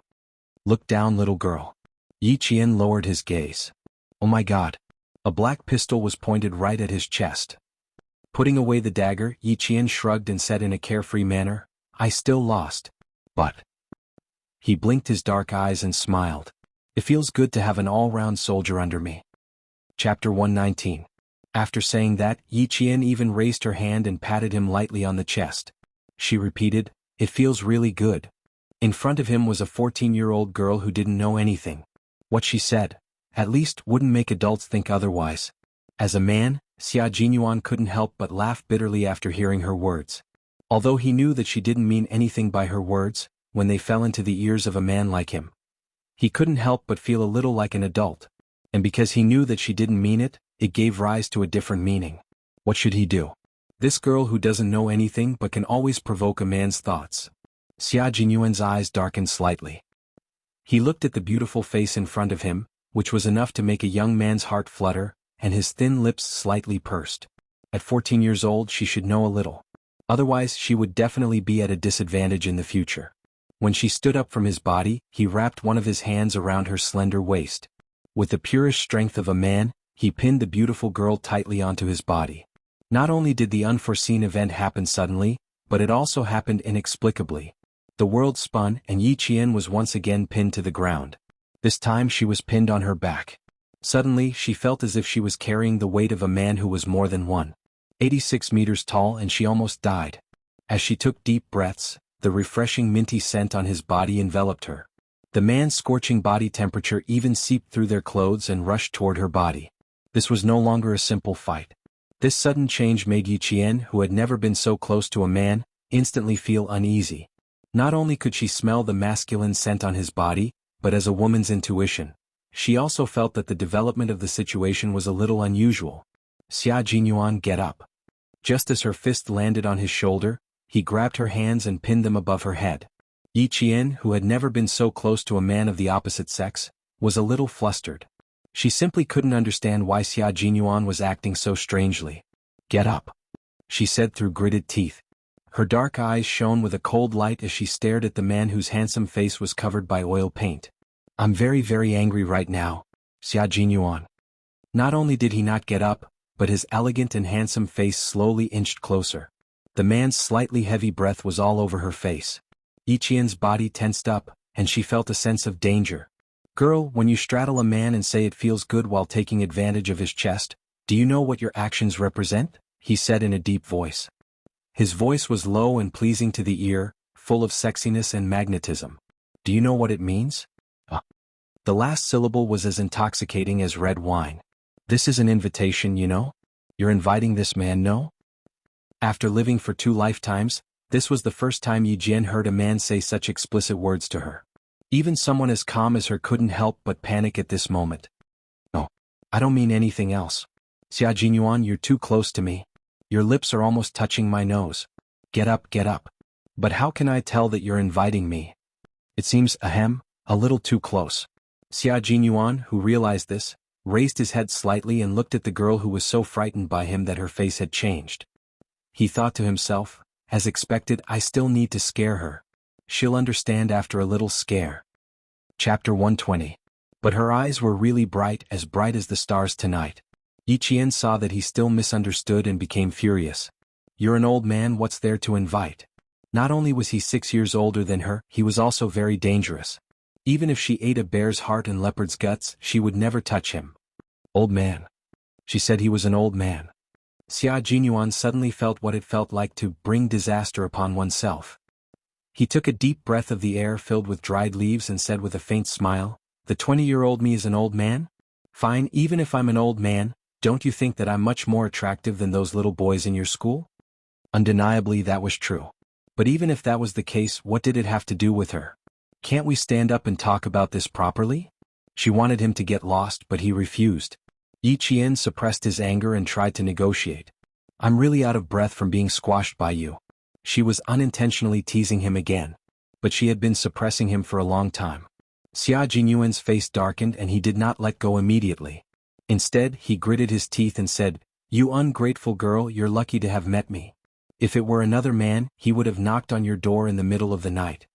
She pulled away a little but did not get up immediately. He knew a little about the little girl's temperament. If she really got up, her fists would come at him like raindrops.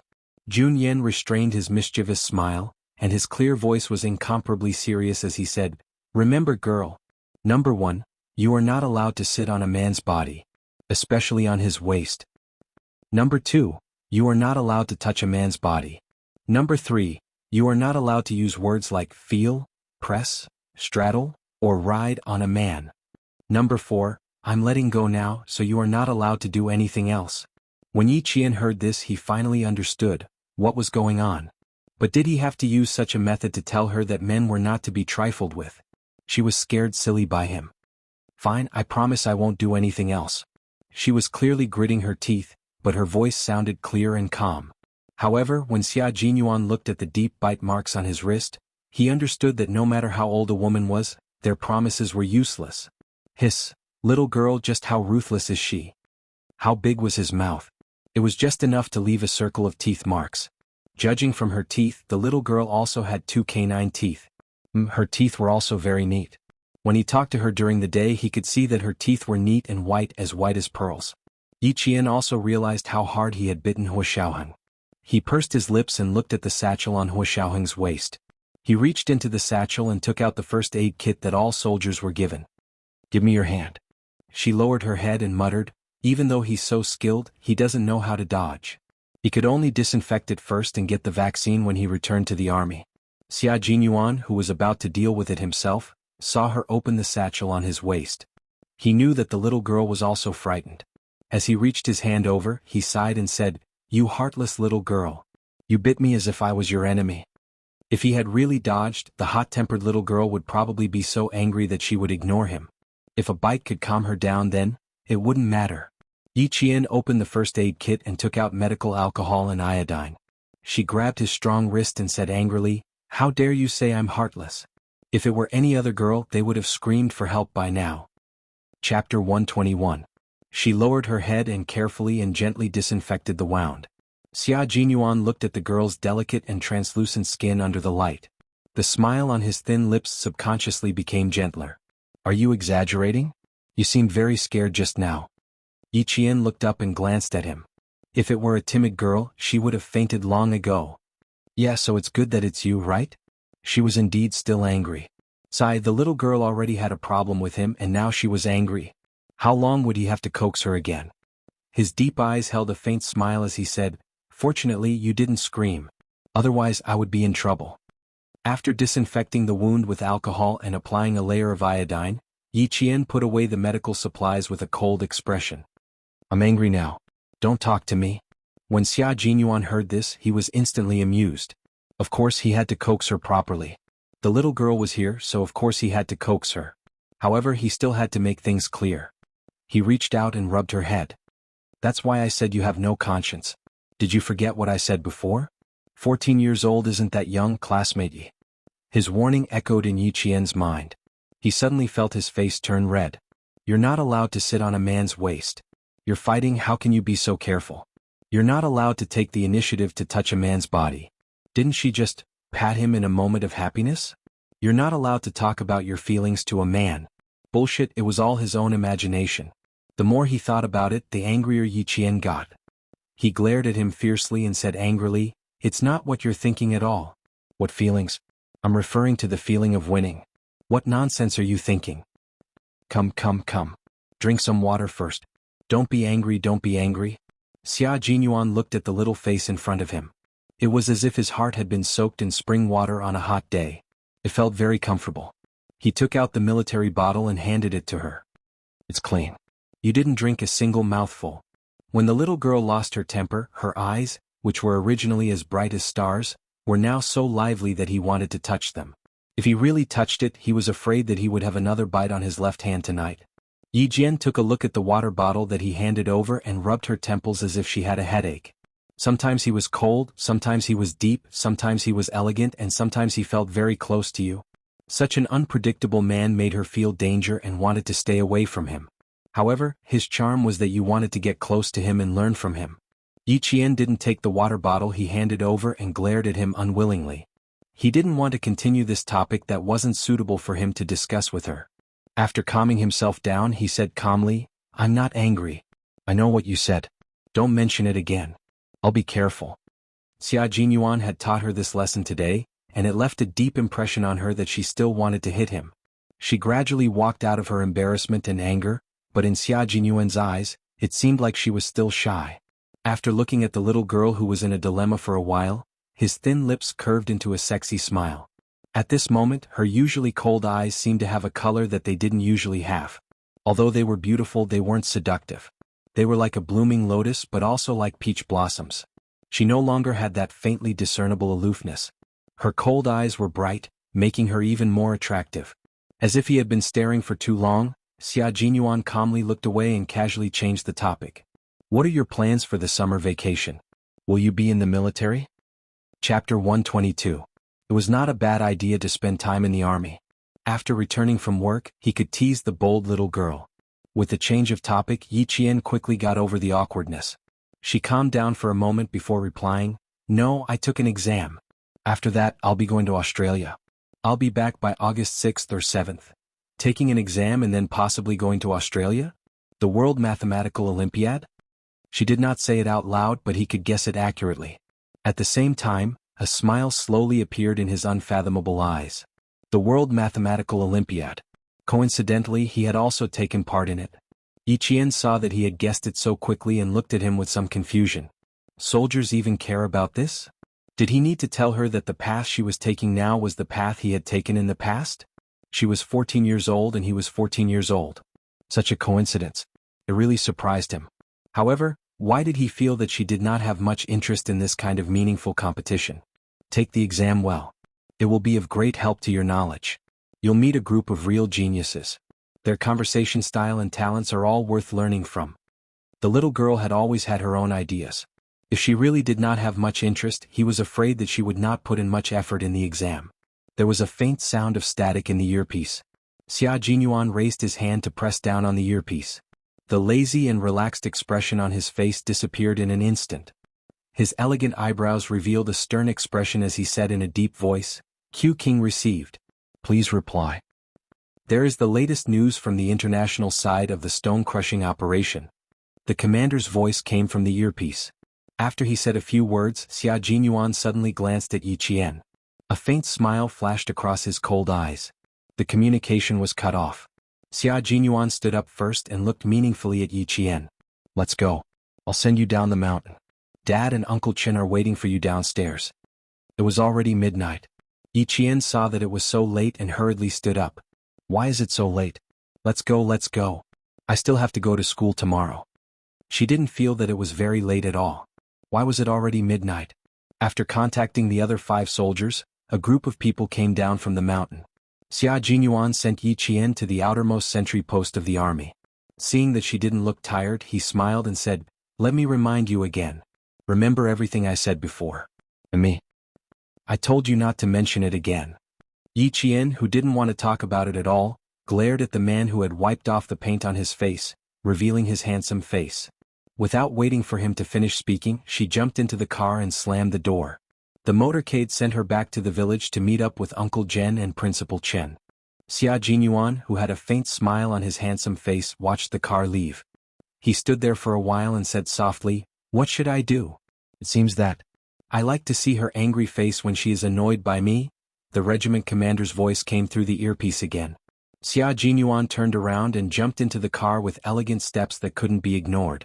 He rushed to the regiment commander's office. By the time he returned to the dormitory, the sky was already bright.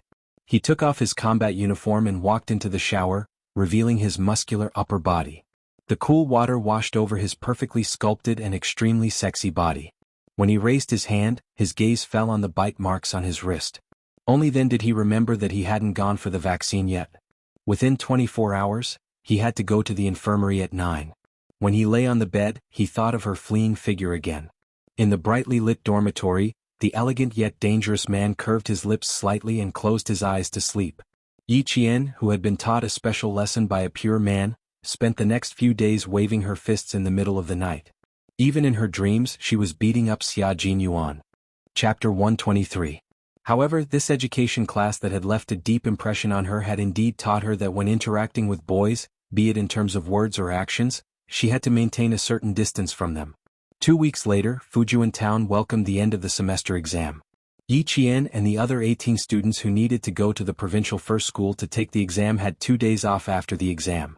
They left at 7 a.m. on June 29 and took a total of 18 hours to arrive at the provincial capital.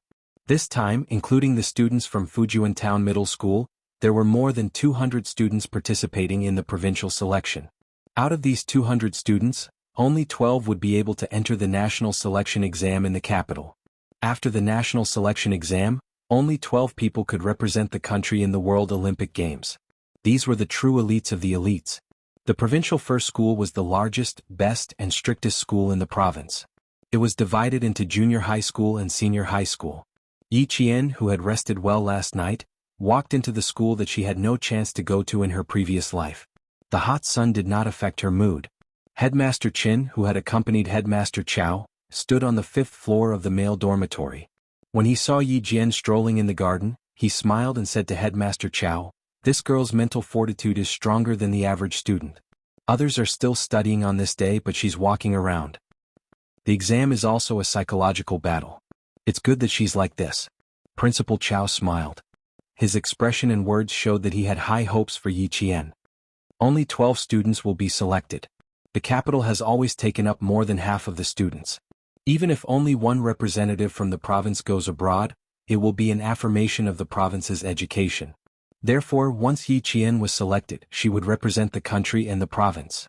Principal Qin understood the hidden meaning in Principal Chao's words. However, he did not care about fame and fortune. He said calmly, "We just hope that it won't affect her life. She doesn't need interviews or news. This is what I hope for." This is also the request she made when she agreed to participate. "Old Chao, please bear with it. She doesn't need fame and fortune. Sai, she's indeed a student taught by you." Principal Chao patted his colleague's shoulder and said with admiration, "Let's see if she can make it and become one of the 12 students." In this regard, Principal Chen had full confidence in Yi Qian, but, after a slight pause, he sighed and said, "Yi Qian really doesn't have much interest in this kind of competition. As for how to convince her to take the exam seriously and strive to become one of the top 12 students in the country, I'm afraid we'll have to do some brainstorming."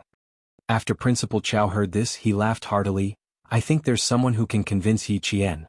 In fact, she will definitely do her best. Come, I'll take you to a place. You know this person." When Headmaster Qin saw who it was, his eyes turned serious. He looked at the young major and said after Headmaster Chao left, "I have a bad feeling about this." On such a hot day, Principal Chen suddenly felt a chill. However, Yi Qian leisurely walked out of the library and read the original English classic that she had borrowed. She took a slow stroll from 9 in the morning until 11 in the afternoon. She was still strolling by Swan Lake in the province's No. 1 middle school. Swan Lake was an old scene that had been preserved from the flames of war. The surface of the lake was clear and sparkling. Fish could be seen swimming in the clear water. The willow trees on the banks swayed gently in the wind. Chapter 124. Birds flew across the surface of the lake from one side, and landed lightly on the other side of the lake in the ripples. Yiqian sat on a stone bench and looked at the picturesque scenery. He raised his head and covered his face with a book to block the sunlight that shone through the willow branches. Feeling the cool breeze by Swan Lake, he felt peaceful and had no other thoughts. Yiqian? The peace was broken. Yiqian didn't respond. He closed his eyes and refused to be disturbed. Provincial First High School used to be Gao Yiyang's school. He came back just to accompany Yiying. The two of them whispered as they walked along the embankment. They saw someone sitting comfortably under the green willows. The slender figure was like a scene in a painting. Yiying secretly bit her lip and didn't say anything. She just waited to see how Gao Yiyang would respond. We're going to the cafeteria now. Let's go together? Perhaps he was used to Yiqian's indifference. Gao Yiyang's eyes flashed with a hint of helplessness. He said lightly, the cafeteria is a bit far. Let's go together. It would be rude if she didn't answer. Although she didn't mind being rude in front of him. She took away the heavy English original book that blocked the sunlight and opened her eyes. There was a faint alienation in her dark eyes. Oh, I know how to get there. She patted the hardcover book. You guys go first. I still have to read for a while. Read for a while? Yiying's gaze fell on the thick English classic. She seemed to have heard a joke. She laughed and said, I really want to know. Can you understand it? Gao Yiyang glanced at it. A ferry to arms was translated into Chinese as a farewell to arms. It was the early masterpiece of the famous American writer Ernest Hemingway. It was regarded as a classic in modern literature. This book was based on Hemingway's own experiences in the war. It was a sad and moving elegy with war and love as the main theme. Provincial First High School's library has a lot of high-quality books. Your Ferry to Arms is the original. Reading more can improve your English. Gao Yiyang, who was fluent in American English, did not doubt that Yiqian could understand it. He had seen it in the previous English exam. Yiying had originally intended to embarrass Yiqian, but in the end she received his pertinent advice. Feeling uncomfortable, she smiled and said, That's good. If there's anything you don't understand, can't you ask Gao Yiyang? Yiqian were from the same school. Let's go to the cafeteria for a meal and talk about tomorrow's exams. Is it that difficult? It's not difficult. I just don't want to be with you guys. Their relationship was already like this. Did he expect her to have anything good to say? Yiqian smiled as he looked at Yiying, whose words were full of sarcasm. He said slowly, Moreover, we both know that we have nothing to talk about. Why do we have to put on an act? Sorry, I'm a more honest person. If there's something I don't like or hate, I'll say it directly. I'm not like Yiying who likes to destroy peace. The only thing missing was the word hypocrite pasted on Yiying's forehead. Moreover, the two people she hated were together and they were even going to the cafeteria to eat together. She would vomit while eating. Yiqian. Hearing that she was mocking her hypocrisy, Yiying was embarrassed and angry. She looked at the boy beside her in panic. When she saw that Gao Yiyang's expression was just as ugly, she suppressed her panic and smiled. Then we can't be friends anymore. Yiqian, remember you're the one who rejected our friendship. Next time you'd better explain clearly to others. Whenever she thought about what Principal Chen said last time, she felt suffocated. Chapter 125. I'm not rejecting you but... Yiqian paused intentionally and saw Yiying's expression suddenly become unnatural. She looked at him cautiously, afraid that he would say something unfavorable to her. Gao Yiyang, who had been rebuffed, pulled Yiying's wrist, glanced at Yiqian and said coldly, Let's go. Since she didn't want to see him, then let's just leave. After what happened at noon, Yiqian's ears were much quieter when he met the two of them again in the afternoon. The other students were immersed in their revision in the provincial first high school, but Yiqian, who had already relaxed during the day, didn't enter the classroom. At 5:30 p.m., the sunset covered the horizon like a piece of brocade. Walking in the golden sunset, they walked out of the school gate with light steps. Tonight, they were going to the shooting range to practice moving targets. It was the training range of the provincial first high school, which was only an hour's drive away. An inconspicuous black car with a red flag was parked at the gate. The car was inconspicuous but the license plate was conspicuous. It was the license plate of the Southern Province Military District. Inside the car, Xia Jinyuan saw Yiqian looking left and right through the rearview mirror. His handsome face smiled, opened the door, and elegantly got out of the car. Student Yi, look over here. Seeing Xia Jinyuan in casual clothes which lacked the coldness of a soldier, but was more languid and casual, Yi Qian's instinctive reaction was, "Let's go. Girl, get in." Then Principal Chen leaned out of the car, smiled and waved for her to come over. Yi Qian, who wanted to leave and had already retreated to the school gate, naturally took a step back and calmly walked over. Xia Jinyuan didn't know whether to laugh or cry. This was troublesome. This girl was avoiding him like he was a snake. The air conditioning in the car was very strong, but after listening to Xia Jinyuan's words, Yi Qian didn't feel cold at all. Her bright eyes stared at Xia Jinyuan without blinking. Although she couldn't calm down, she still said calmly, "How can I help you? During the whole process I need to do something." Did you see that?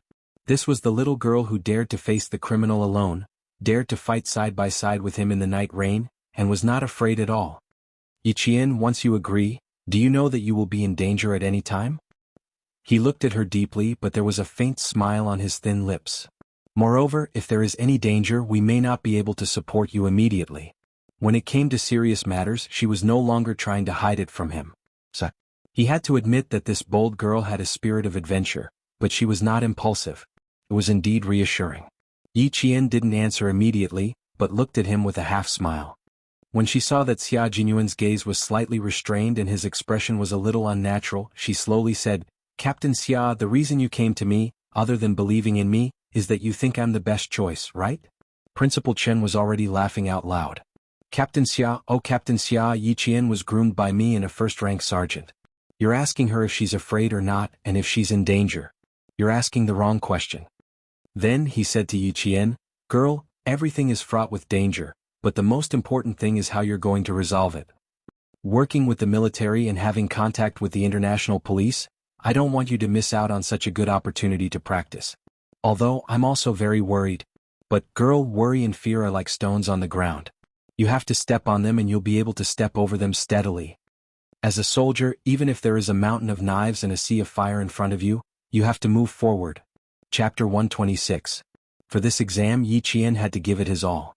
He had to pass and become one of the 12 students representing the country. Xia Jinyuan had participated in the World Mathematical Olympiad held in England. Even though it had been 6 years, he could still impart some of his experience to Yi Qian. During the 1-hour walk from school to the shooting range, Yi Qian communicated with him seriously. Occasionally their eyes would meet, making it so that Principal Chen couldn't interrupt. The next day, more than 200 students entered the exam hall after going through a stricter inspection than the college entrance exam. This time the exams for the third and second years were separated. Yi Qian walked slowly to the exam hall and saw Gao Yang and Yi Ying standing at the door. The boy had his head down, the girl had her head up. They were talking about something. "Please make way." Yi Qian walked over and stood at the door blocked by the two of them. He said calmly, "Or you can talk outside." "Thank you." Yi Ying glanced at her with a hint of contempt in her eyes. She didn't walk away and said to Gao Yang, "Hurry up and go to the exam hall. I'm fine here. Thank you for tutoring me every night. No matter what, I'll do my best." Unlike some people who think they're so great that they don't even study in the classroom every night. "Okay. After the exam, wait for me in front of the flower bed downstairs." Gao Yang moved sideways to let Yi Qian pass between the two of them. His gaze slowly and consciously fell over, and he saw an almost perfect side profile pass by his eyes. Yi Qian's gaze was cold and straight. He didn't look around or look at anyone else as he walked into the classroom. Indifference, disregard. She could really do it. Gao Yang's gaze brushed past Yi Qian's face. He lowered his eyes and pursed his lips. He turned around and left the exam hall. "Just you wait, Yi Qian. I'll embarrass you so much that you won't be able to show your face in school." After he left, Ying quickly caught up with Yi Jian. She kept the smile on her face as she brushed past Yi Jian. She said softly with a gloomy expression, "I will make you regret it completely." Yi Qian smiled and glanced at her casually. He didn't even bother to reply and sat down on the seat with his name on it. Looking at Yi Ying's gloomy face, he knew that ignoring someone was always more infuriating than acknowledging them. When the mathematics test papers were handed out, the students could already hear the sound of gasping. Difficult, these were extremely difficult questions. Yi Qian glanced at the teacher who came in with the chalk box and laser pointer. His dark eyes narrowed slightly. This exam didn't seem to be that simple. It wouldn't continue like an ordinary exam. Her intuition had always been good. About 10 minutes later, Yi Qian, who had just finished writing side A, suddenly heard the invigilator say, "Please listen carefully. The invigilator didn't give the examinees any time to react. The invigilator read out a set of questions. Before any of the students could pull their minds away from the test papers, Yi Qian put down her pen and stood up to answer the questions accurately. Correct? Yi Qian sat down under the teacher's approving gaze and continued to answer the questions on both sides of the CD. After she answered and sat down, the other students finally understood what was going on. This was indeed a very special exam. Not only did it require a written exam, but they also had to be wary of the teacher's occasional oral questions. Maintaining the frequency of one oral answer every 2 minutes had already caused many students to be completely distracted. They were so nervous that they couldn't even hold their pens properly, let alone answer the questions. Yi Qian didn't give Yi Ying a chance to stand up. Or rather, she didn't give the other students a chance at all. When she answered the teacher's questions, the pen in her hand didn't stop moving. Yi Qian's existence imperceptibly brought a lot of pressure to all the students. Chapter 127. By the time the math exam was over, a few girls had already walked out of the classroom in tears. Yi Qian looked at them and sighed softly in his heart. There were only 12 students in the entire country, so she had to pass. After the 2 exams in the morning, the top 10 students' names and scores were announced on the radio. It could be said that the top 10 students all got full marks. But according to the time taken to answer the questions, Yi Qian was far ahead. Crack. Yi Ying broke a ballpoint pen in half. Her face was gloomy as she pressed her lips together. Her originally beautiful eyes were filled with malice. I heard that Yi Qian is a student from a town's middle school. Oh my God, even the students from the province's first high school can't compare to him. He handed in his paper too quickly. I was sitting on his left, but he had already handed in his paper before I could even finish my paper. A few students walked past Yi Ying with rueful expressions on their faces, and the words that drifted over tormented Yi Ying even more. Jealousy, resentment, caused her delicate and pretty facial features to twist like an evil witch's, emitting a dense chill. What are you thinking about? Gao Yang walked over with a bottle of mineral water in his hand. He saw Yi Ying standing motionless under the scorching sun from afar. She seemed to be thinking about something, but she was completely unaware that she was being baked in the sun. Yi Ying's shoulders moved slightly. She turned around, her pretty face showing only faint disappointment. Yi Qian won. I lost. What should I do, Gao Yang? I've disappointed you. Her previous confidence was gone. The sadness she revealed made Gao Yang feel that the girl in front of him was so real, and not fake. There's no such thing as Yi Ying. If the world is a pyramid, then there will always be some people standing at the top and some at the bottom. Gao Yang pointed out realistically. His intention was to let Yi Ying see through it and not to worry too much. Who knew that after Yi Ying heard this, she almost lost her composure? Did he mean that Yi Qian was at the top of the pyramid and she was at the bottom? Again, you didn't lose and you didn't disappoint me. Do your best, Yi Ying. Gao Yang did not lower his head to look at the girl's expression. His heart was no calmer than Yi Qian's. Or rather, no student could remain calm after hearing Yi Qian's score and exam time. Unfortunately, Yi Ying didn't listen to him at all. She said goodbye to Gao Yang with a gloomy heart and threw the broken ballpoint pen into the trash can. She didn't go back to the dormitory immediately. Instead, she walked toward the school's canteen with a gloomy face. Just wait and see. She would definitely not allow this wretched girl to continue like this. The students were shocked, and the teachers from the various cities were no exception. Yi Qian seemed to have appeared out of nowhere. Not only did he crush the students, he also crushed the teachers ruthlessly. Xia Jinyuan, who had been paying attention to the results, heard about Yi Qian's results on the radio for 2 consecutive days. Looking at the calm and confident girl in front of him, his thin lips curved into a smile. Even his unfathomable eyes were filled with amusement. No wonder Principal Chen said that you don't have to attend classes at night for the next 15 days. Yi Qian didn't know about this yet. When he heard this, his dark eyes lit up slightly. He looked at the dangerous man who had appeared in front of him for 2 consecutive days and asked cautiously, "How did you find out about it before me?" The things she cared about were always so interesting. Also, her little face was full of vigilance. He couldn't help but want to tease her. Chapter 128. Do you want to know why? The corners of his lips were slightly raised. His noble and elegant aura was not suppressed by his military uniform. Even a slight smile was enough to make one feel that he was extraordinarily noble.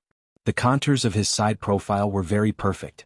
When he smiled, the corners of his eyes were raised, revealing a trace of faintly discernible wickedness. It was the kind of man's charm that would make a woman's heart beat faster and make her gaze involuntarily follow him.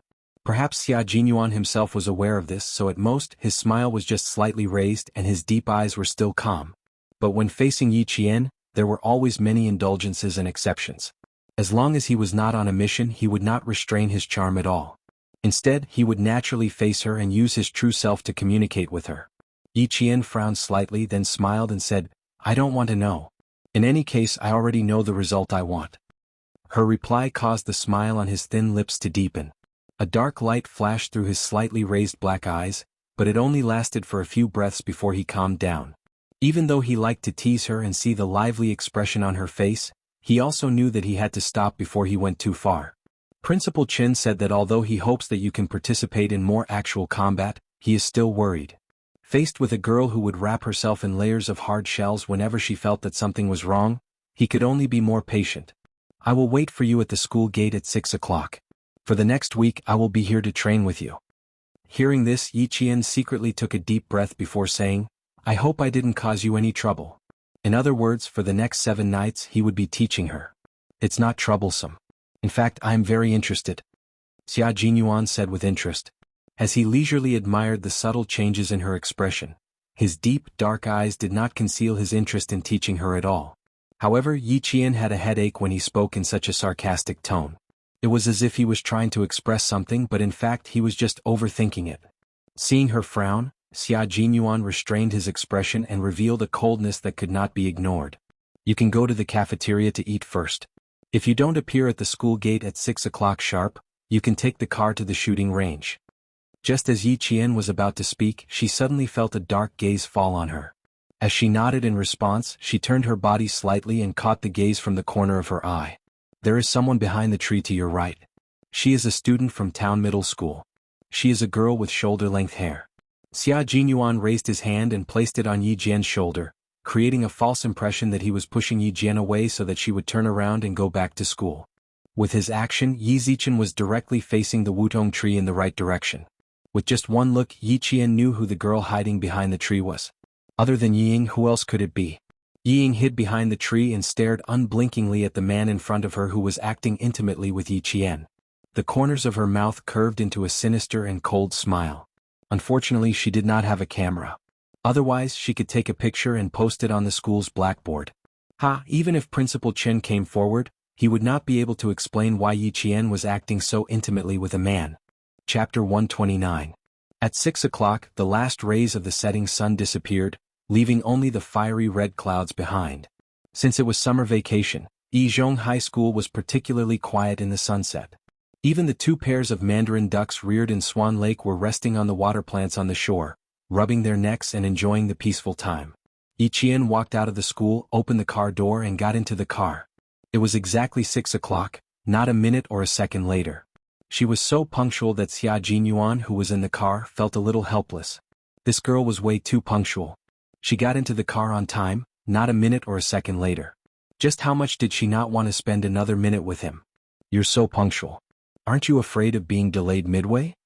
After starting the car, Xia Jinyuan smiled and asked Yi Qian, who was still in her school uniform, "You've been so punctual for 3 consecutive days.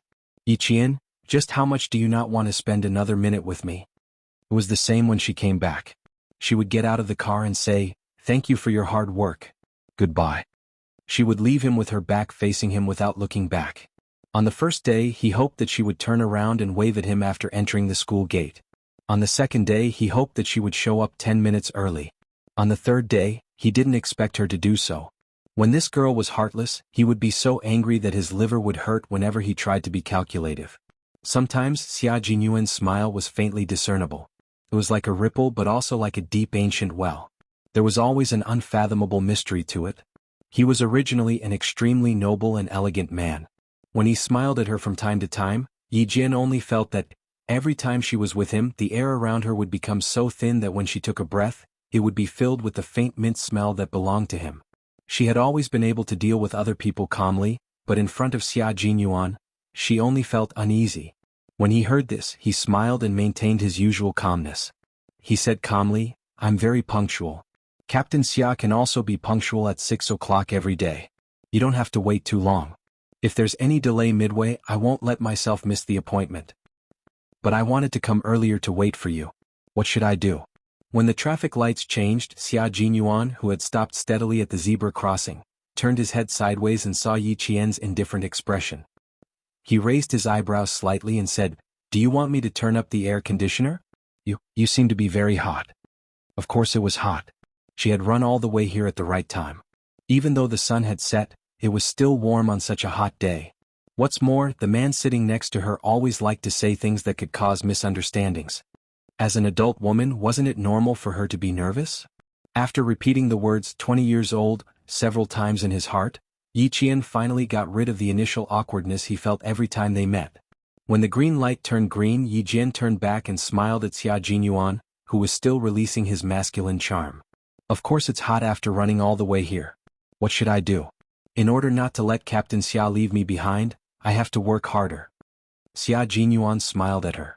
That smile was like a blooming flower, enchanting yet pure. Her dark eyes were so beautiful that even the sunset couldn't compare to her beauty. Just like that, when he was caught off guard, her smile and her question of "what should I do?" hit him hard in the eyes. It was as if it had left a mark in his heart. "Captain Xia, if you don't start the car soon, the traffic police uncle will be here." His absent-mindedness made the corners of Yi Jian's lips curl up slightly. Even her dark eyes rippled with a faint smile. She knew how to use his moves too. Chapter 130. From her slightly proud smile, he could tell that she had also made a move against him. TSK. As expected of a little fox. She knew how to counterattack so quickly.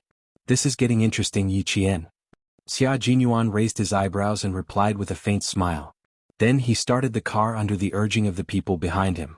The little girl was smart, but she didn't know that men were born hunters. And he, Xia Jinyuan, was one of the best hunters. The more cunning she was, the more he was interested in her. Yi Qian didn't understand, so naturally he didn't know what men meant by hunting like. However, he subconsciously felt that the interesting in his words was already beyond the scope of normal communication. To her, the back and forth between an elegant and dangerous man was indeed interesting. Diamo raised her eyebrows slightly. She tilted her head and rested her elbows on the car window. She supported her chin with her hand and smiled as she looked at the man who had an elegant and arrogant expression. She said slowly, "What should I do?" I also found it interesting. "Captain Xia, who do you think is more interested in who?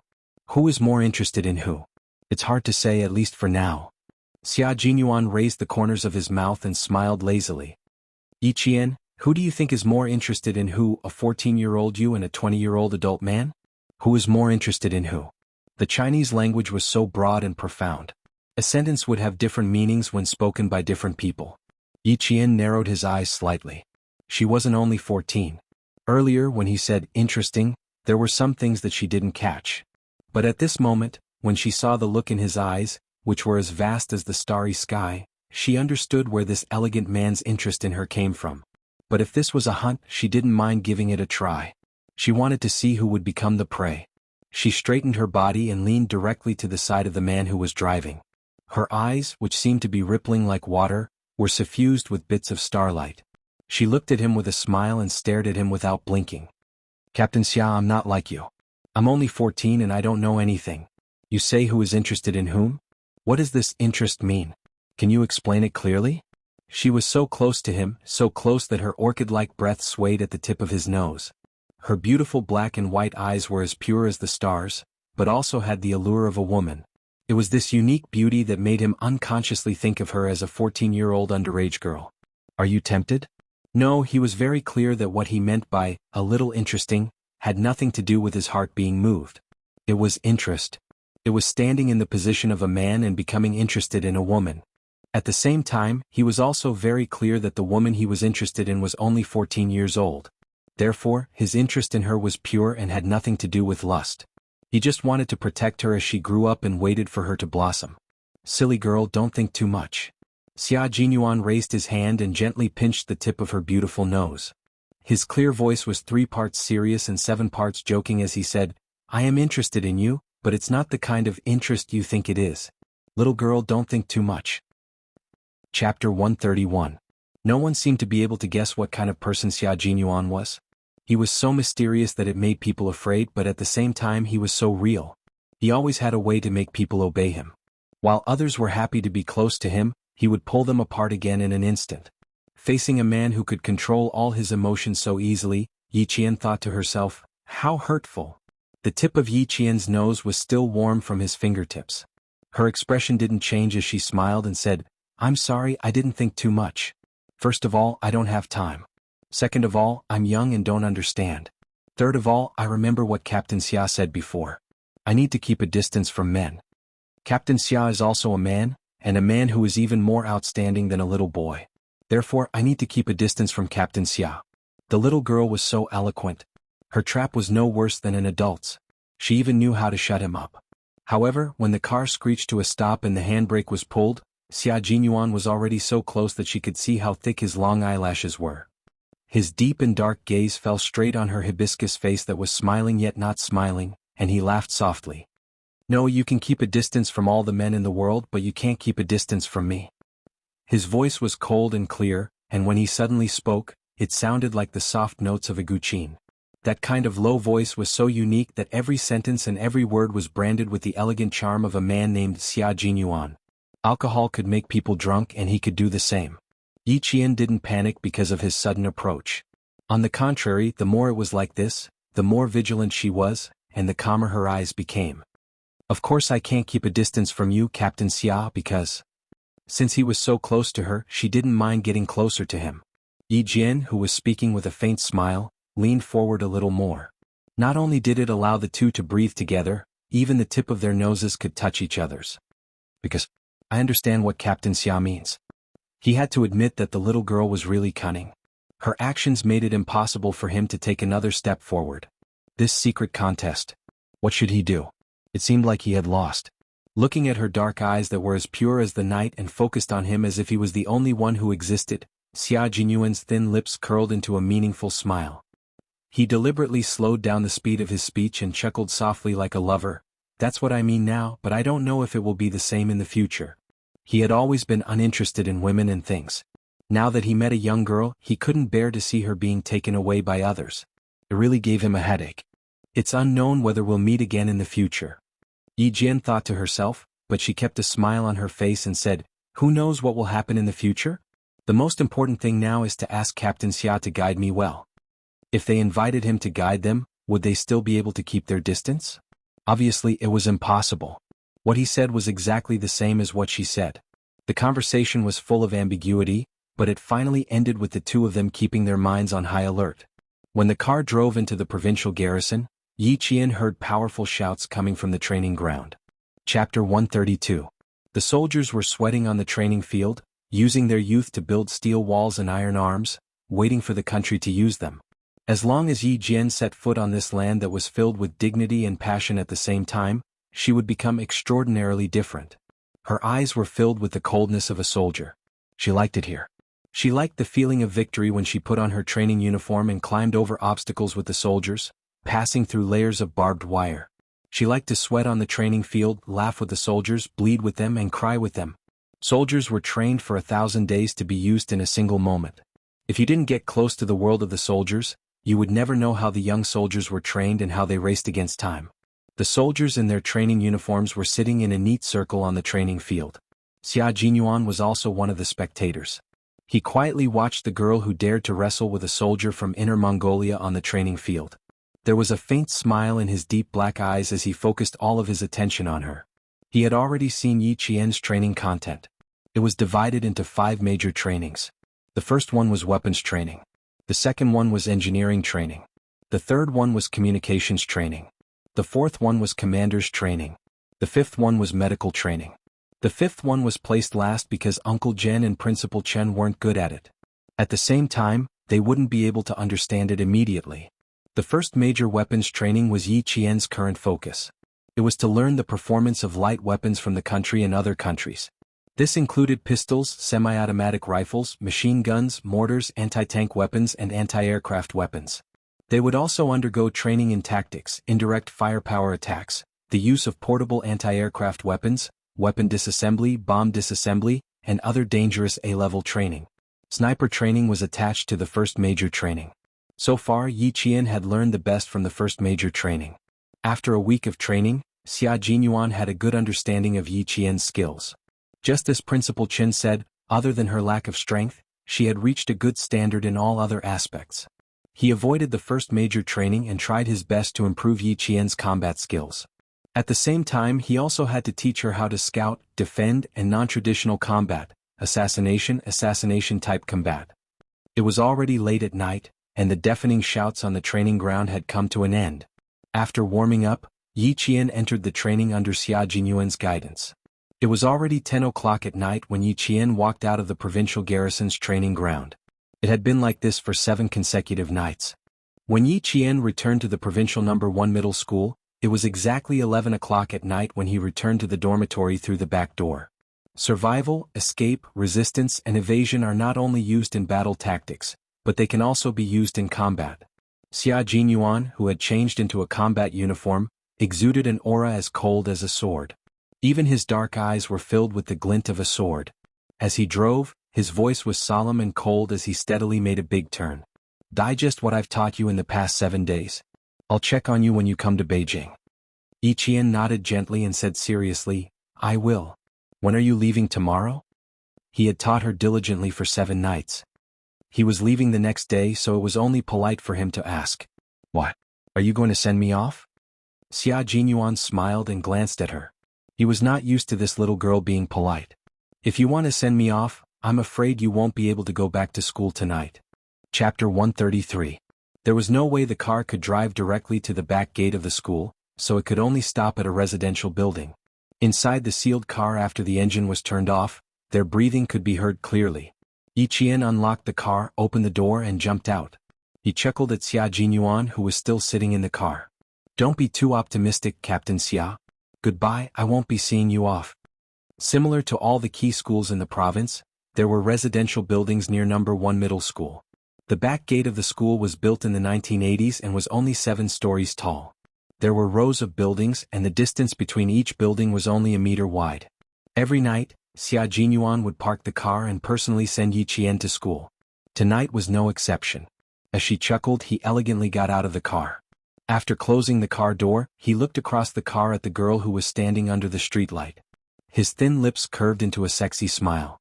Not even a hug before we part? We hugged enough on the training field. Why, Captain Xia still can't forget about it. Who didn't know how to tease people? After following him for a few days, no matter how stupid she was, she would have learned it. Yi Jian's eyes curved into crescents and there was a sly look in her eyes. When we get to the capital, we will have plenty of opportunities to hug each other. The girl's little mouth was getting more and more powerful. It seemed like he had to restrain himself. Otherwise, if he led her astray and made her tease other boys, he would definitely be angry.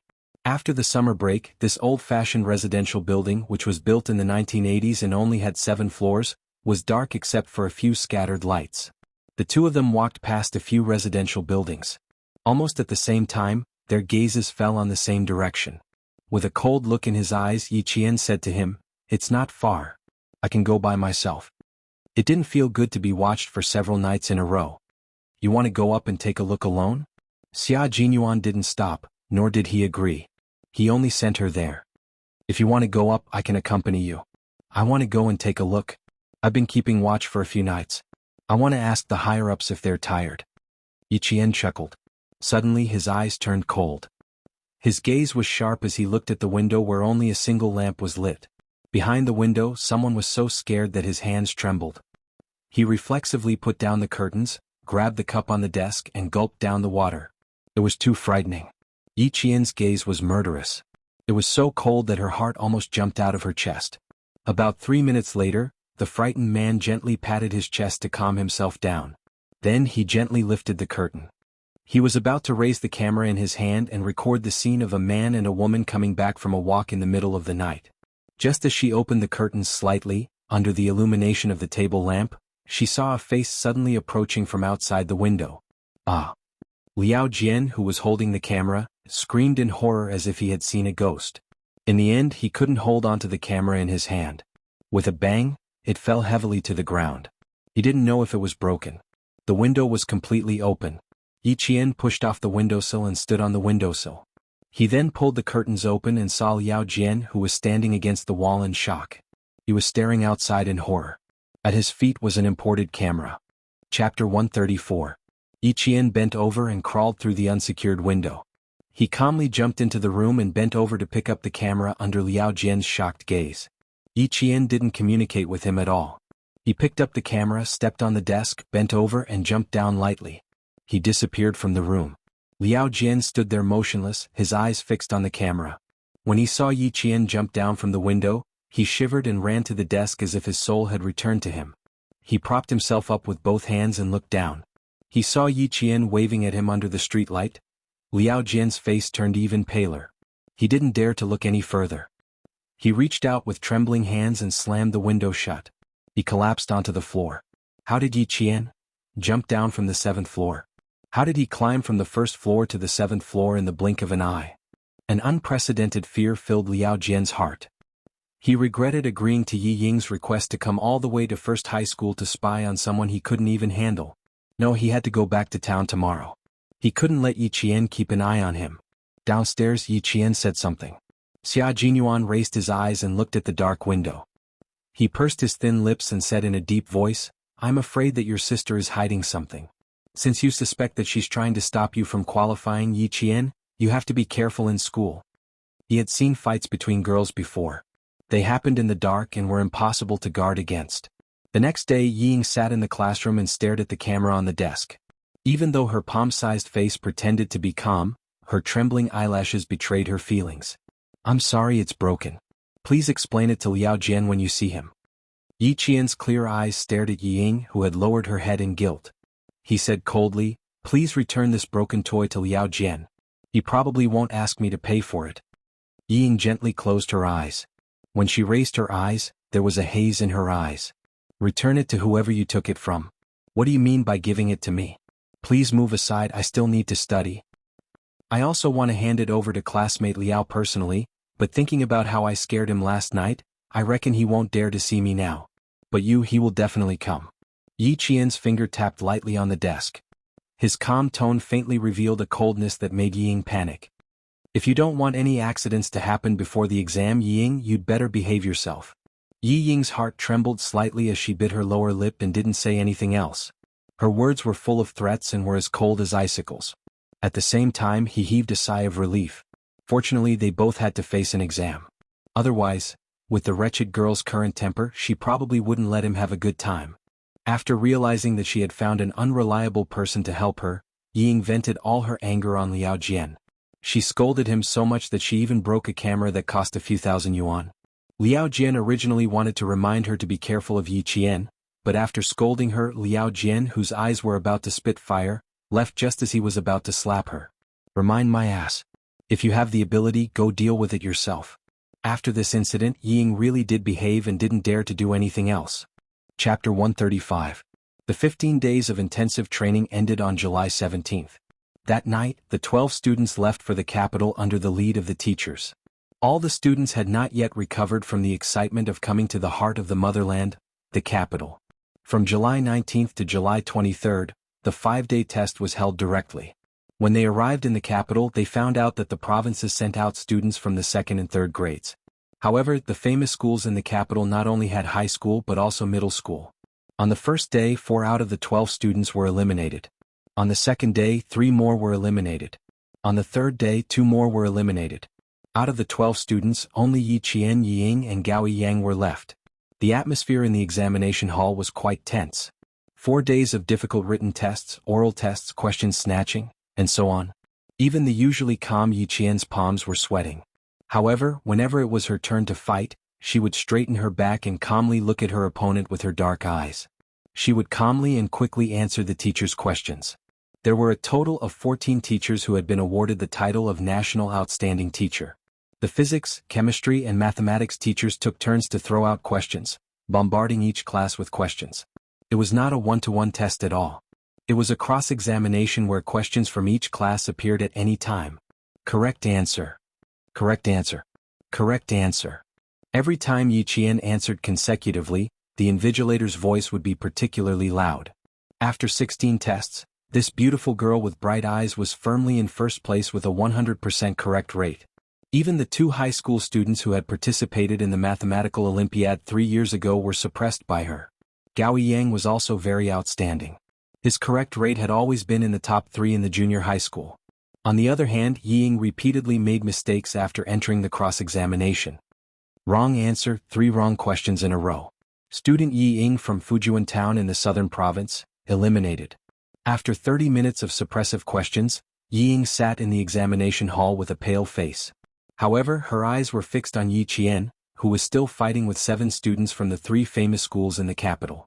Watching her eliminate a student effortlessly and hearing her face the English teacher's questions in English, her fluent English was as natural as her mother tongue. There was no pause at all. She really knew how to speak English. Damn it. Why didn't he know about it? She saw the smiles of approval on the faces of all the teachers present. Those smiles were for Yi Qian. She was smiling at the wretched girl whom she had always looked down upon and despised. Yi Ying's sharp nails dug deep into her palms, but she did not feel any pain. She only felt that Yi Qian standing on the exam platform was such an eyesore that she wished she could get rid of him as soon as possible. What right did an orphan girl have to stand here and receive the attention of all the teachers? What right did he have to stand here and receive everyone's admiration? If it wasn't for her, she would definitely be able to qualify. It was that damned Yi Qian who had given her so much pressure, causing her to lose time and again. On the exam platform, Yi Qian answered the English teacher's question with a slight smile. That smile naturally revealed his tenacity and confidence, which instantly attracted everyone's attention. Her memory is far better than all the students here. We have no reason to stop an outstanding student from leaving the country. Yi Qian from Fujian Town High School in the southern province has qualified. After a short discussion among several senior teachers, the first to qualify was not a student from the capital, but a student from the depths of the mountains. Chapter 136. The applause came from the competitors, the teachers, and the candidates who had already been eliminated. Yi Qian, who was the first to advance, stood on the exam platform with a decent smile on his face. In the face of the thunderous applause, he calmly bowed and said, "Thank you." His calm demeanor was even more in line with the teachers' hearts. When Principal Chow, who had been accompanying him all this time, heard Yi Qian's name, he unscrewed the bottle cap with trembling hands and took 3 pills in a row. In the capital, in the most heavily guarded military compound, Xia Jinyuan was wearing a short-sleeved uniform and a bow tie as he walked down the stairs. He was wearing a military summer uniform, which was tucked into his perfectly ironed dark green military trousers and tied with a brown leather belt, which perfectly accentuated his sexy and muscular waist. His broad shoulders, slender legs, and every step he took was noble and elegant. Everything about him was like a gentleman's elegance. Someone once commented that Xia Jinyuan, who was wearing a military summer uniform, had a kind of uniform temptation that made people want to turn into a hooligan and pounce on him to take off his clothes. Other than this uniform temptation, there was no one else. "Dad, I'm going out for a while." When he went downstairs, he saw Commander-in-Chief Xia sitting on the sofa drinking tea and reading the newspaper leisurely. "You should rest early. I might be back later." Commander-in-Chief Xia didn't expect his son to be at home. When he heard the voice behind him, he turned around in surprise and said, "Where did you come from? Why didn't you make a sound?" He also saw that he was wearing a summer uniform. It was obvious that he had specially cleaned up. Commander-in-Chief Xia put down the newspaper and stood up to look at his handsome son with interest. "Oh, the sun rose from the west. You know how to clean up? Going on a date? Which family's girl is she from? If you succeed, bring her home for me to see." Other people's sons could change girlfriends 4 or 5 times a year. Why was it that his son had never brought home a single woman in a year? If it weren't for the fact that he had found some children's dishes in his study room, he would have suspected that his son had spent so much time in the army that he only liked military uniforms and no longer liked women's makeup. Xia Jinyuan lowered his head and looked at his outfit. There was nothing special about it, so he raised his eyebrows and said, "When did I ever dress up? It doesn't count as a date, but it is indeed a meeting with a little girl. Also, don't overthink it. She's a 14-year-old girl, a middle school student." Then he was really overthinking it. Commander-in-Chief Xia immediately lost interest and waved his hand to chase him away. Go, go, go. Go and have fun. Don't come back for dinner tonight. I'll go to your Uncle Han's house for dinner." Xia Jinyuan had already walked out of the compound. He drove his own car and rushed to his destination. Yi Qian walked out of the exam hall hurriedly towards the school gate. He only had 4 minutes to meet with Xia Jinyuan. If he couldn't leave, he had to run. "Yi Qian." Someone chased after him. He took big steps as if he was afraid that she would leave. Where are you going now? Later Yi Ying and the others will go back. We plan to have dinner outside and send them to the train. Students who failed to make the cut were not allowed to stay in the capital. They were led back to the southern province by the teachers of the provincial number 1 middle school. Gao Yiyang was familiar with the capital. After asking the teacher in charge, they agreed to go to Wangfujing to eat the specialties of the capital. The rest of the students agreed readily, except for Yi Qian. He had only said a few words to Yi Ying and she had already disappeared from the scene. Chapter 137. Yi Qian felt helpless when he heard Gao Yiyang's voice coming from behind him. He was just short of pasting the word reject on his forehead. Why did he still take the initiative to come over and greet him? He thought he had made himself clear the last time, but it was still the same. He turned around and rubbed his temples, feeling a headache coming on. He looked at the handsome young man in front of him and sighed. Classmate Gao, it seems I have to repeat myself. I really don't like. Why don't you like me? Just because I'm pursuing Yi Ying? Gao Yiyang didn't want to hear such words again.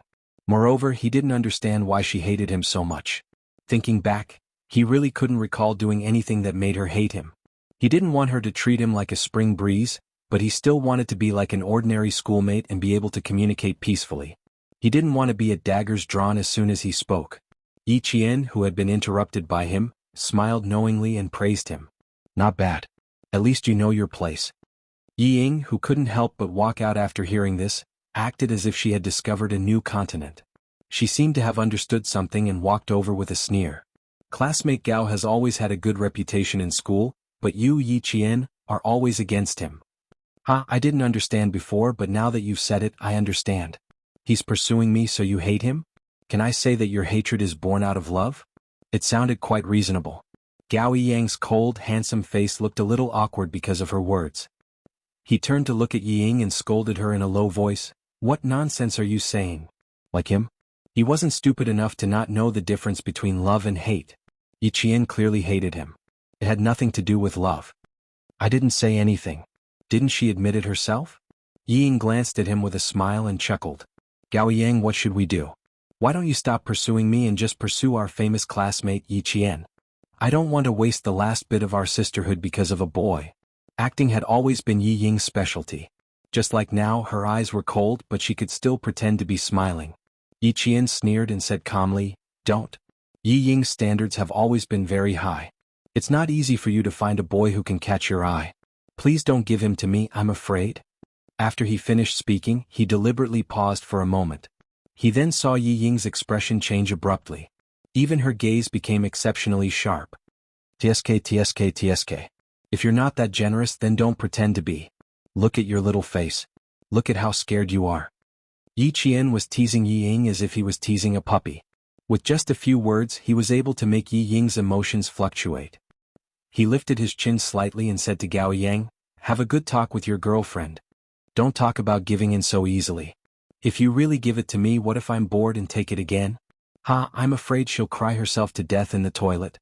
Also, don't talk to me about sisterhood. It sounds fake. Every word he said didn't leave any face. Every word he said made Yi Ying feel as if she had lost all her face. Yi Ying, who was already so angry that her lungs were about to explode, was wary of Gao Yiyang's presence. She wanted to maintain her ladylike demeanor, but she didn't want to swallow her anger. She rebuked, Yi Qian, you're really something. Gao Yiyang isn't an object. You want to snatch him away? That depends on whether he agrees or not.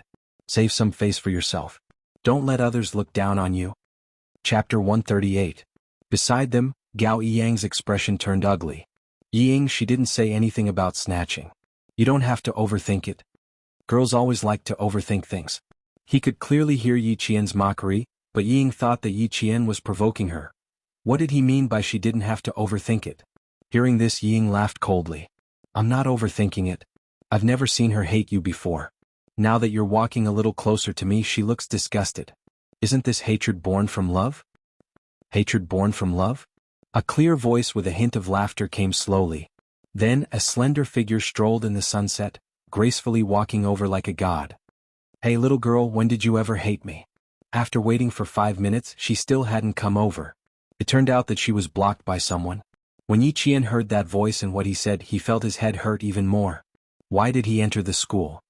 If you still don't come, I'm afraid that you'll be bullied until you cry. Xia Jinyuan's handsome face held a faint smile as he walked over and stood beside Yi Qian. He didn't look at the other two. Instead, he smiled and looked at Yi Qian, who was late for the first time. He raised his hand and intimately flicked his finger on Yi Qian's forehead. You're late today and left me waiting outside for so long. Tell me, how are you going to make it up to me? He couldn't stand it anymore. How could a little girl be so scheming? Every word she said was an attempt to trample on Yi Qian's image. He really couldn't understand what girls were thinking these days. Belittling their classmates like this, could it show that they were virtuous? Yi Qian was already used to Xia Jinyuan flicking his finger on his forehead. He only frowned and rubbed his forehead. Sorry for the delay. It's fine now. Let's go. After saying that, he turned around and walked towards the school gate. Xia Jinyuan couldn't help but laugh. It was only then that he raised his eyes slightly. His cold and sharp gaze swept across the boy who had already pursed his lips tightly, then gently landed on the girl who had subconsciously tightened her grip on the boy's shirt ever since he appeared. He curled his lips mockingly. Even though he didn't say a word, it was enough to make the two of them tense up. His cold gaze, his cold smile. This arrogant man was clearly telling Yi Qian and Gao Yang that he couldn't be bothered to speak to them, to the point where even a glance was beneath him. Xia Jinyuan felt that it was beneath his dignity to argue with children. However, Yi Qian, that narrow-minded girl, would probably be more than happy to settle the score with them. In order to make the little lass feel better, he didn't mind occasionally doing one or two things that were beneath his dignity. Ah, you're really something. You even managed to seduce a soldier. Yi Ying waited until the two of them were out of sight before she spoke through gritted teeth. She was still afraid. When the soldier in the military uniform swept his cold gaze over her, all the hairs on her body stood on end. She was so afraid that she didn't dare to raise her head. As a result, she couldn't even see what the soldier looked like. After a while, Gao Yang finally looked away. After hearing what she said, he frowned and said in a low voice, "He's not an ordinary soldier. He's a very young major." "A major?" Yi Ying furrowed her pretty brows. "What's a major? You seem to be like me." She was quite afraid and didn't finish her sentence. She felt a little embarrassed to say it out loud. Chapter 139. For Yi Ying, who had never been in contact with military ranks, she naturally didn't know, but Gao Yang knew. Looking at Yi Ying's fearful expression, Gao Yang sighed softly, "I'm as scared as you. Forget it, it doesn't matter if she doesn't know. If she doesn't want to go, we'll go ourselves." He paused, frowned slightly and said in a deep voice, "You didn't have to pick on Yi Qian just now. I'm not so stupid that I can't tell the difference between love and hate." At this moment, Yi Ying's beautiful eyes were completely gloomy. After staring for a while, her beautiful eyes were faintly moist, and she revealed a smile that was uglier than crying. "Is that so? Then I'll just treat it as a misunderstanding. I'm sorry, I don't want to go tonight either. Goodbye." She didn't insist on her views in front of him, but instead took all the blame. Coupled with the faint tears in her eyes, it was enough to make a 15-year-old boy like Gao Yang surrender and admit his mistake. Seeing him apologize to her, Yi Ying faintly smiled. She had always known how to use her advantages, and she was also good at manipulating people. Teacher Zhu and the Capital Experimental Middle School's Director Li walked out as they spoke. "Then I'll have to trouble you about the tickets, Director Li." Seeing Gao Yang in front, he said a few words to Director Li and then walked over with a smile. When Gao Yang and Yi Ying heard that the Capital Experimental Middle School had already arranged for cars to go to the orchard farm on the outskirts of the capital after the preliminaries for the students to relax, they were stunned. "What, you don't believe me?" "Aha, I didn't lie to you. Quickly go and inform the other 3 students. Yi Qian doesn't need to go, I'll talk to her." Teacher Zhu patted Gao Yang's shoulder, and the smile on his face deepened. "There are only a few days left until the competition. This is specially arranged for the 12 of you to relax. We are basking in your glory." Teacher Zhu's gaze lightly glanced at Yi Ying. The two of them seemed to be walking very close. Why did it seem like they were in a relationship? "You mean that we'll all stay at the farm tonight and we'll only be back at noon tomorrow?" A trace of darkness flashed across Yi Ying's beautiful eyes, and she asked uncertainly, "What time will we leave the capital tomorrow? Can you catch the train if you don't come back for one night?" Teacher Zhu smiled and said, "Don't worry, we'll definitely be able to go home tomorrow. Quick, we agreed to meet in 20 minutes. Let's meet 10 minutes earlier." When Yi Ying saw this, her eyes flickered slightly. She said to Gao Yang impatiently, "Then I'll inform the girls. You go inform the boys." After that, he said goodbye to Teacher Zhu and left in a hurry. Not only was her eyes gloomy, but they were also filled with a frightening malice. Yi Qian, who had already walked out of the school, did not immediately get into the car. He looked at the man who was as straight as a spear, and a trace of amazement flashed in his eyes. In his military uniform, Xia Jinyuan not only raised his temperament to the peak, but he also looked as elegant as jade. He felt that a gentleman should be like this, and his every move was noble and extraordinary. "I'm sorry I can't go out tonight. Just now, Teacher Zhu from the provincial first high school said that the school arranged for the 12 of us to stay at an orchard farm. I didn't refuse." Yi Qian raised his eyes slightly, and quietly concealed his amazement. "I can only miss tonight. I'm very sorry." Chapter 140. Her apology only made Xia Jinyuan raise his eyebrows slightly. He smiled and said, "If that's the case, we can only do it next time. I originally wanted to take you to see it. Because it was something that couldn't be said to outsiders." He bent down slightly. His tall and slender body completely covered Yi Qian's slender figure, like a pine tree sheltering the sun, protecting the still-growing sapling. "To see the latest model of our country's artillery shells that are ready to be used in the army." He was so close to her that he could smell the faint fragrance on her body. It wasn't the smell of artificial perfume, but the faint and elegant fragrance of a young girl's body. The little girl's skin was very white, like white jade with a translucent luster. Oh, she had grown a little taller since the first time he saw her, and her body had become slimmer. She already had the graceful bearing of a young girl. Xia Jinyuan's dark eyes darkened slightly, but he didn't bat an eyelid.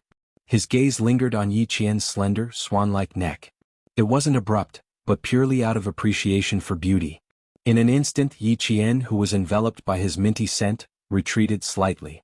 While she was momentarily moved, she looked up.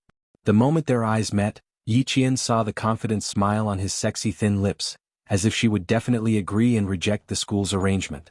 Yi Qian, who was also rebellious, saw this and didn't pull away. Instead, she glanced at him from the corner of her eyes. Her clear black and white eyes looked at him with a half-smile. She shook her head and said, "Thank you for the trouble, Captain Xia. I really want to go, but unfortunately I still can't." He clearly saw that she was moved, but why didn't she agree? He was afraid that she had plans for the day. He had several plans in his mind and he was so thoughtful. She had to accept his kindness. At home, he had arranged to take Yi Qian to a private restaurant in Beihai Park to eat authentic Imperial City cuisine.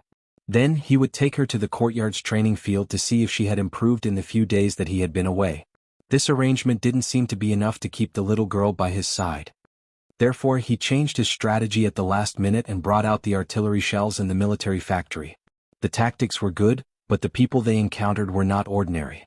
Xia Jinyuan was about to succeed, but in the end, he was told that he still couldn't go. Driving away, he experienced the feeling of sadness for the first time. The little lass was not only smart but also very determined. She was really not easy to coax. Yi Qian waited until his car was out of sight before returning to school. It was not even 6 o'clock yet, so he decided to go back to the dormitory and wash his face first. It would be a lie to say that he wasn't nervous when he was on the stage. This was his first time experiencing it, and a layer of sweat had formed on his back. His brain had been working at high speed for a few days and it was indeed a little tiring. Being together with such a dangerous man. While her whole body was tense, she had to constantly pay attention to his faintly discernible flirting which could cause misunderstandings. Just like just now, he could have stayed away from her to talk, but he insisted on staying so close to her. He even bent down to let her be surrounded by his masculine scent. This made her even more reluctant to go. By the time Yi Qian got out of the car, there were already many students chatting. They were all contestants from various schools, and there weren't many of them, only 42 people. 6 of the 12 students from Fujian town had already returned. The remaining 6 students were led by the students and teachers of Capital Experimental High School to a bus and headed to the orchard farm. Chapter 141. It was already lively in the car. Yi Qian, Gao Yiyang and Wang Yimou, a contestant from No. 1 middle school, were already chatting happily with the other 9 contestants.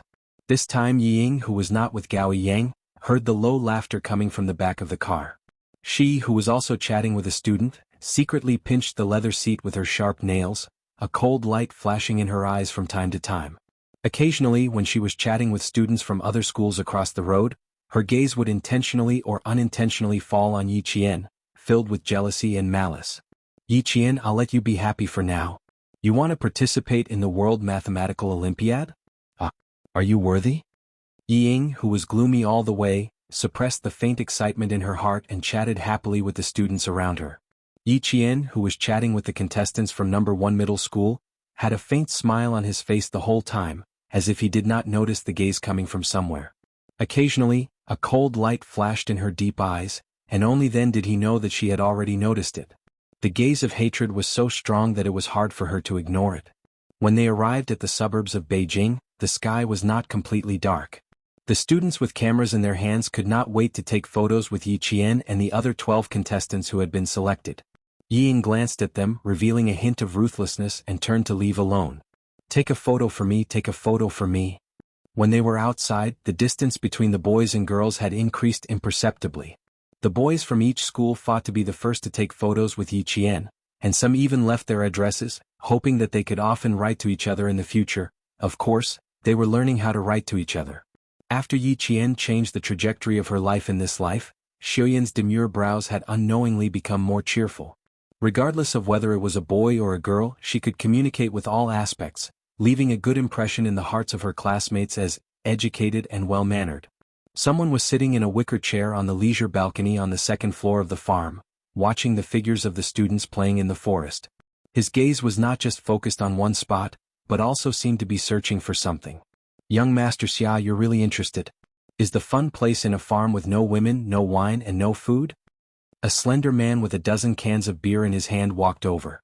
I only took a vacation this year, and I can't believe I accompanied you to this extent. The man placed the beer on the table and pointed at the orchard with his slender hand. I must have been out of my mind to agree to come to this kind of place where children come to play. I won't force you to stay. You can leave any time. Xia Jinyuan picked up a can of beer, opened it, and took a sip elegantly. He glanced at his childhood friend who looked like a ruffian in his military uniform and said, "You're welcome. I won't see you out." After he finished speaking, his gaze was fixed on a slender figure. His gaze no longer searched but stopped with interest. The little girl was indeed very popular among the male students. Every male student was fighting to be the first to take a picture with her. Ah, that guy who even took out a pen and paper must have come prepared. Xia Jinyuan, who was still sipping his beer, stood up and leaned against the railing of the balcony. His piercing cold gaze fell on a boy who dared to raise his hand and put it on Yi Qian's shoulder. "You little brat, men and women shouldn't touch each other." As soon as he finished speaking, he saw Yi Qian say something, and the boy also smiled. The two of them took a picture shoulder to shoulder, a finger away from each other. Chapter 142. Xia Jinyuan nodded in satisfaction. Suddenly, he noticed that Yi Qian seemed to be looking in his direction. He quickly stepped back, intending to sit down on the rattan chair again. After taking 2 steps back, Xia Jinyuan turned around and stared at the man who was moving the rattan chair to the side, intending to make himself fall and embarrass himself. He raised his eyebrows and sneered, "Han Zheng, you're still playing this kind of game at your age. Don't you find it childish?" Han Zheng, 20 years old, held the military rank of captain. Like Xia Jinyuan, he was a proper 3rd-generation member of the Red Army. They grew up together in the same courtyard, so they were familiar with each other to the point that they were young and had seminal emission. When he heard this, he raised his eyebrows as well, but with a wanton charm. "Ha! Compared to your behavior just now, mine is not childish at all."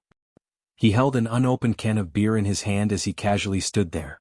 Every part of him exuded a lazy and wanton air. "However, I'm really interested in this group of students." "Which one of them are you interested in?" He didn't say boys or girls, but only students. Intentionally or unintentionally, he was making things difficult for his childhood friend. He even said that it was improper to touch. Since when did young Master Xia care about these things? How interesting. Xia Jinyuan glanced at his childhood friend who was like a walking pheromone. He curled his lips and didn't answer his question. Instead, he smiled faintly and said, "Do you know why I only brought you here? Do you still need to say it? Compared to the rest of them, I, Han Zheng, am handsome and elegant. Bringing me out is very impressive." "Yes, it is indeed very impressive." Xia Jinyuan looked at his childhood friend meaningfully, his deep eyes containing a dark smile. "However, it's not you who is impressive, it's me who is."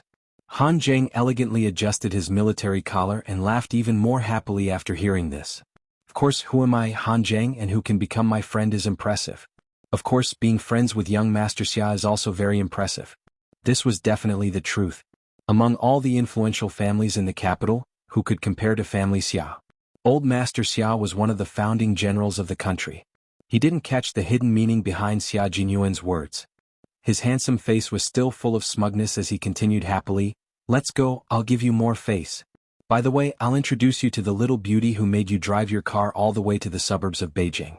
You're jealous of a few young boys. There's no hurry. I'll take you there later." Xia Jinyuan calmly glanced at his childhood friend with a smile on his face. No matter how one looked at it, it seemed to be a meaningful smile. In the orchard, Yi Qian felt that his face was a little stiff from smiling. After taking a picture with the teachers from each school, Yi Qian decided to go for a walk by himself. Just now, he didn't know if it was his imagination, but why did it feel like someone was looking at him from the small building at the side of the orchard? After taking a few steps, he saw two boys pushing Gao Yang out from behind a fruit tree. When they saw him, they laughed loudly and said, "Yi Qian, come, let's take a picture together." Another student said, "Gao Yang, where did you hide just now? You didn't take a picture with our great beauty Yi Qian. Come, stand, I'll take a picture of the two of you first." Hearing the laughter, the teachers joked, "The two of you must take a picture together. You're from the same school and you're senior and junior. Come, that boy over there, give me your camera. I'll take a picture of them personally." Chapter 143. Since even the teacher had said so, the students became even more excited. They did not notice that Yi Ying, who was holding 2 bottles of mineral water, was standing not far away and looking at them with a sinister expression. Soon, she composed herself and walked over with a faint smile. "Did you guys forget about me?" She handed the water to Gao Yang. "Drink some water. I heard your voice was a little hoarse just now." Oh. The students who had let go of the water seemed to understand something. They let out a long oh. Not bad. They even looked at Gao Yang ambiguously and blinked. When the teachers saw this, they shook their heads helplessly and changed the topic to the students' puppy love. At this moment, Yi Qian was really thankful that she had appeared in time. Amidst the laughter of the students, Yi Qian and the other 2 girls left, talking and laughing. After taking 2 steps, she turned back to look in the direction of the house. Her eyes moved slightly, and under the urging of the other girls, she turned and walked towards the stream. The little girl's eyes are so sharp. I was so scared that my heart skipped half a beat. Han Zheng, who was holding a pair of binoculars, patted his chest. He crouched down under the railing with a look of surprise on his face. "She doesn't look like a girl in her teens. Where did you find this child bride?" The great young Master Xia, who had countless young ladies from prestigious families in the capital, had actually taken a fancy to a little girl. This news was really fucking explosive. Xia Jinyuan looked at his childhood friend, who had been swept away by the little girl's gaze, and joked, "Your reaction is not bad. I don't usually see you being so attentive in school. It seems that the military is better. Your skills are getting better and better." Han Zheng had not graduated from military school and had been frequently sent to the grassroots of the military since this year. "Isn't it because I'm afraid of being discovered? In front of you, it doesn't matter whether I have an image or not. I just need to maintain my image in front of the other students." Han Zheng stood up nimbly and placed the binoculars on the table. When he sat down, his expression became more serious. "You really plan to join that team?" Commander-in-Chief Xia agreed. Whether it was his expression or his posture, they all revealed the sharpness of a soldier. "When I came back the day before yesterday, I just mentioned it to my dad and he almost whipped me. It seems that if I want to go in, my dad will be a problem. Where there's a will, there's a way. But it's normal that Uncle Han doesn't want you to go with me." Xia Jinyuan had a faint smile on his thin lips as he slowly sipped his beer. His unhurried and low voice was suddenly laced with sternness. "How dare a student go to a KTV so brazenly?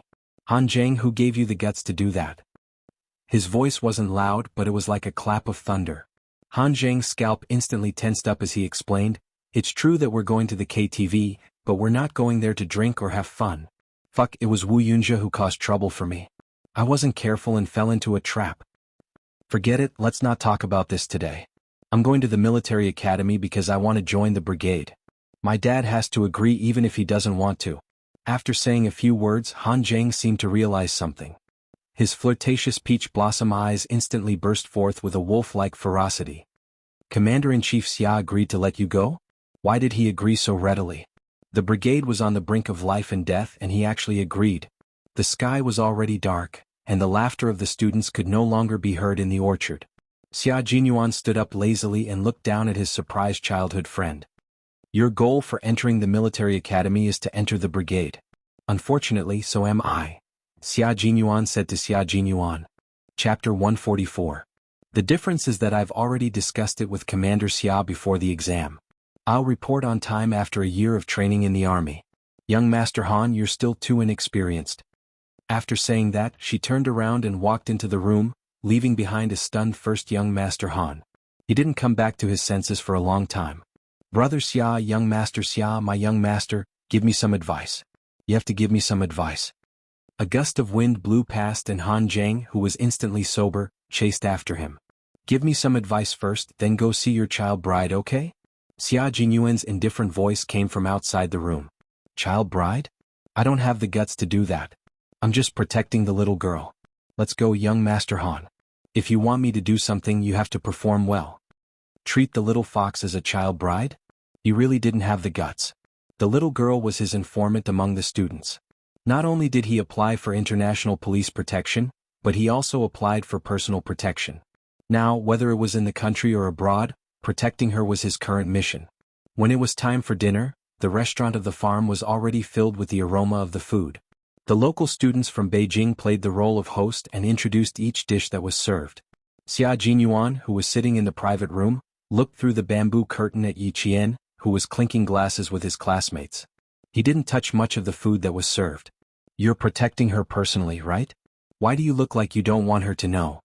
Han Zhang didn't touch the food on the table either. Following his friend, his gaze landed on the girl who scared him with just one look. Through the bamboo curtain, he could see more clearly at a closer distance. He smacked his lips and said, "She's really pretty. Look." Before he could finish his sentence, Han Zhang saw a long-haired girl sitting behind the girl smiling as the waiter served the hot soup. She stood up. She didn't know what happened, but as soon as she took a step forward, she suddenly fell towards the waiter who was holding the hot soup. Realizing that something was wrong, Han Zhang's expression changed drastically. He shouted, "Be careful." With this loud shout, the waiter, who was completely unprepared, bumped into the bowl of hot soup that spilled out of the bowl and scalded his hand.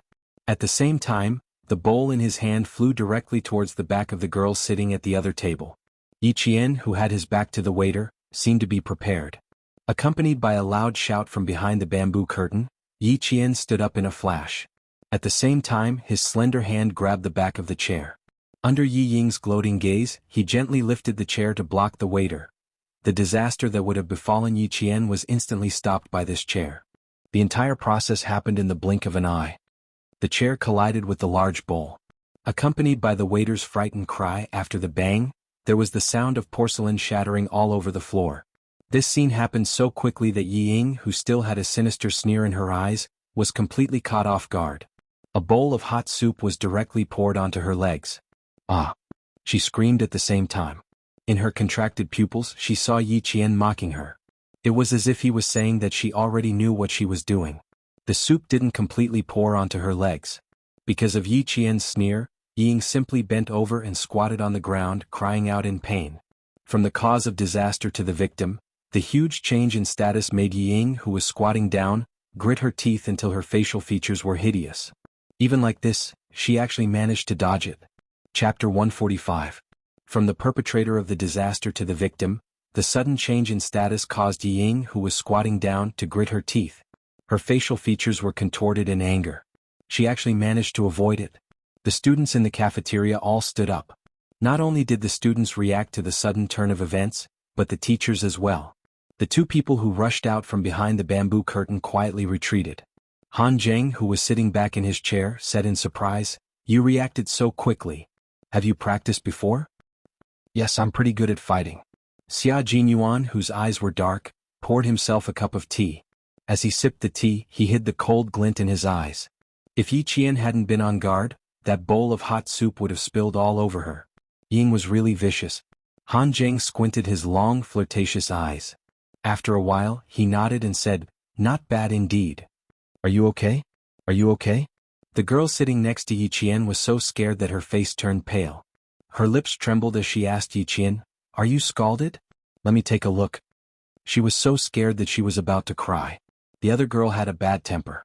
She had already stood up and shouted angrily at Yi Ying, who was still squatting on the floor. "Are you kidding me? The waiter even reminded us that hot soup is here. Do you have a brain? Do you know that this bowl of soup almost spilled all over Yi Qian?" The girl was from Beijing and spoke bluntly. Her tone was just a little harsh, but it was enough to make Yi Ying, who had scalded herself, cry. Gao Yang walked over from another table. He pursed his lips and looked at the angry girl from Beijing. He squatted down and said to Yi Ying, who had just screamed, "Are you scalded?" "Where?" He was the only one who was concerned about Yi Ying, who was squatting on the floor. The rest of the students frowned and looked at the two of them.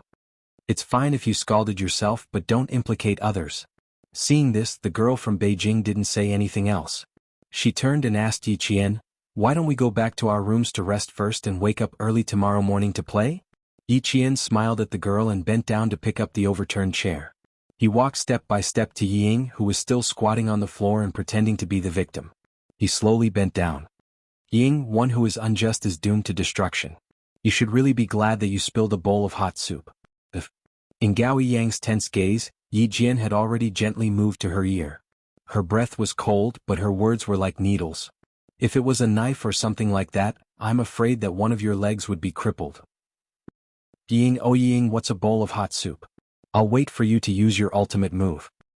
Her voice was so low that only the two of them could hear it. Ying was frightened by the sharp voice.